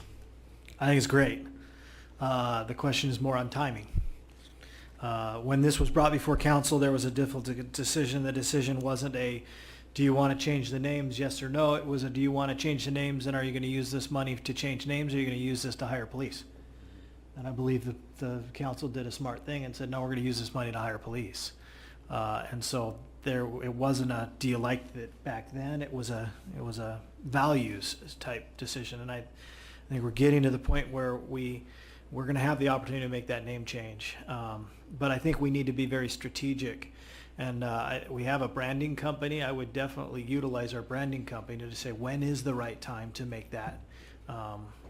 When we've got L Street change. We've got 150th anniversary about to celebrate. When is the most bang for our buck as far as making that name change? And I think if we can utilize the experts that we have as consultants to be able to help us navigate that and really strategically do this so that we're doing it at the right time, so that it not only gives us and helps that branding effort, but also you do it too soon and you sully the name, right? Everybody looks and goes, you're calling it Marina Parkway, and it's still not very clean and not very good. And so how do we balance that and make that happen at the right time, I think is, but I think you've heard from all of us that we like the idea. It's a matter of, and I think it's high priority. It's just a matter of timing. So, fair enough. Do you need anything else from us? No, we will put on our list of things to do. We'll be working with Aviva to get some ideas about timing, and then we'll also start working on what sort of a budget and effort would be involved with doing this, where the funding will come from, things like that, more details, and then probably circle back with you probably towards the end of the year on this. Very good. Thank you. Moving on to item number 9, incubator for launching small businesses. Turn it over to City Manager Ron Bernal. Thank you, Mayor Wright and council members. This is an item that Mayor Wright asked to be brought back to the City Council back in April for the council to discuss and provide direction. So I'll turn this back over to Mayor Wright. Yeah, there's been a lot of work on an incubator over the course of the last couple of years. And as it's been done, there's really been no discussion by council as to whether we like this idea or not. And so you really can't have staff going off and doing work that council hasn't said, hey, this is an idea that we like. And so I asked for this to be brought to council so that we could have a discussion as to whether this is something that we support and want our staff spending time on, or if this is something that we're, there's higher priority. So that's why it's on the agenda, so that we could have that discussion. So, Councilmember Thorpe. So who's working on creating an incubator? I'm a little confused. Well, there's Keith and Iris Archuleta have been working on the Northern Waterfront Initiative, and part of the Northern Waterfront Initiative has been working with different entities to try to be able to bring an incubator to Antioch. They've been bringing people from San Francisco out this direction. So they're looking at properties. Right now, the Lynn House Gallery is being looked at, right? And the potential RFP for a use, and one of those uses being an incubator. So if we're in favor of that, which I personally am, that's why I brought it here. I think it's a good thing for our community. I think council should say yes. Let's go out for, I think that's what this is. So there's that opportunity. There's other buildings that have come up, and discussion about certain buildings that would be really ideal buildings for a use of an incubator in downtown, and what that might look like. And I know the Summersville Town Center is looking at a potential tech incubator, working with Nilton Serva and that group, and also the management at Summersville Town Center. And so how much do we want staff looking at these incubators as potential job growth centers? And again, I'm in favor, but I wanted to bring it to council and find out where council stands on this. Councilmember Thorpe. Just so I'm clear, so our staff has been working with folks like Iris Archuleta to bring an incubator here. Staff has not been working. Okay. Then I misunderstood what you said. No, there's been a lot of work being done, but not by staff. Okay, So they're talking to staff, and they want staff to work on it, but that's the question: is how much staff time do we want them to put? Okay, now I'm much fair? clearer. Now I get it. Okay, thanks. Councilmember Tiscarino. Yeah, I'm intrigued. I think before I have more discussions, I would love to hear a presentation from folks that are proposing this to get a better education on what they're trying to get accomplished there. So we can get a better idea of how we want to go about utilizing an incubator out here. I think it's a positive method for our community, but again, I think I need an education on its And that's concept. great. That's why we're having this discussion. Councilmember Wilson. Yes, I'm somewhat familiar with the incubators. I know a couple years ago, Mayor Wright and myself went out to visit an incubator in San Rafael, and I really liked what I saw. It created opportunities for people that had a home-based business. They had a place to go to kind of start their, they didn't have quite enough money or revenue coming in to have their own office space, but it gave them a place to come. I was very intrigued, and I think, Councilmember Tiscarino, I think you're right. If you a presentation is definitely needed. If you get an opportunity to go visit one, you'll be very impressed, and it really supports our young just up and coming entrepreneurs throughout the city and within the region. So I think this incubator idea, the one I've seen from the Archuletas, is actually a really good one, and that's the one I'm more familiar with. Is something good. That's something the city should look into, and I think it would create a lot of opportunities for small startups. And when we went out, I was the CEO of the chamber at the time. Steve Duran was the city manager, and so we went out to San Rafael. Renaissance, I believe, was what we went and looked at. Last year, I had the opportunity to go to Oakland for the Mayor's Entrepreneur Conference, and it was hosted in several different incubators out in Oakland, and they were just incredible. The young minds that were coming there and commingling and working together, the synergy that it created was just phenomenal.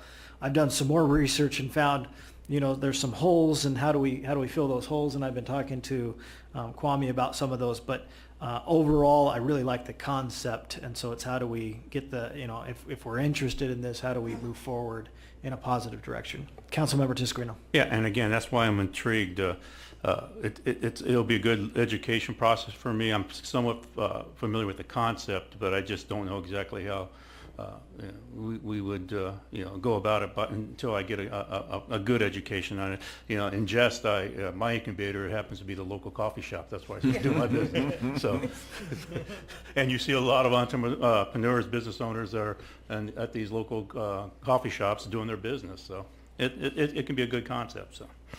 And the idea behind the incubator is the coffee shop is really that concept, except that at an incubator you also have support services for that young business to be able to help with marketing, to help with ideas, and it's really more Whereas the coffee shop is really to sell coffee, and hopefully some work gets done, and incubator is really driving that, those concepts and that idea. So it sounds to me from the discussion that some sort of a presentation brought back to council around incubators. And a global one, because I think some of the things we've described here are very specific examples of some. In my mind, incubators are associated with research, universities, the private sector certainly, and so I would like a global perspective so that then we see how our role fits in with whether it's the Archuletas, whether it's somebody else trying to do it, and it's not necessarily being driven by one particular interest, but by the city. Because at the end of the day, if these incubators are going to work or not, and I'm sure you've seen this in Brentwood, Kwame, if the city isn't making any investments, real investments, not reducing rent to $1, but making fiscal investments, then they're just not going to work. And so it'd be nice to have a global perspective, not one that's just a global perspective on incubators. Well, I agree with that. I think the other thing that I found as I went to Kansas City for the Mayor's Entrepreneurship Conference this year was that, the concept that I was under before I went to Kansas City was if you build it, they'll come, right? Just build an incubator and you'll fill it. What I learned out in Kansas City was if you build it, it will sit empty. Unless you figure out where that pipeline of young entrepreneurs is coming from and how to connect to it. And so, that was an awakening for me, but all that it did was take us to the next level of how do we find that pipeline of young entrepreneurs and thought leaders, and then create that space. But I think this is all one conversation that we're having and starting to drive, and the conversation leads us to your point, which is always what is the policy behind it? How do we say, yes, staff, we want you to work on this, which is kind of what I'm looking for. Is this something that you want staff to work to? Presentation, I think, is one, and moving in that direction is where we need to go. Any other comments? Very good. Thank you. With that, I would ask, are there any other public comments? None received. Are there any staff communications? No staff communication. Very good. Council communications, future agenda items. I just would like to make a comment to my fellow council members and to staff. I appreciate these kinds of topics being placed on council, whether it be incubators or whether it be the street name change. We're not asking for policy changes. We're asking an opportunity for us as council to have a discussion, which the Brown Act forbids us to do unless it's in this setting. And so by having these items placed on council, a conversation can actually happen, which I appreciate. So thank you very much. With that, this meeting stands adjourned.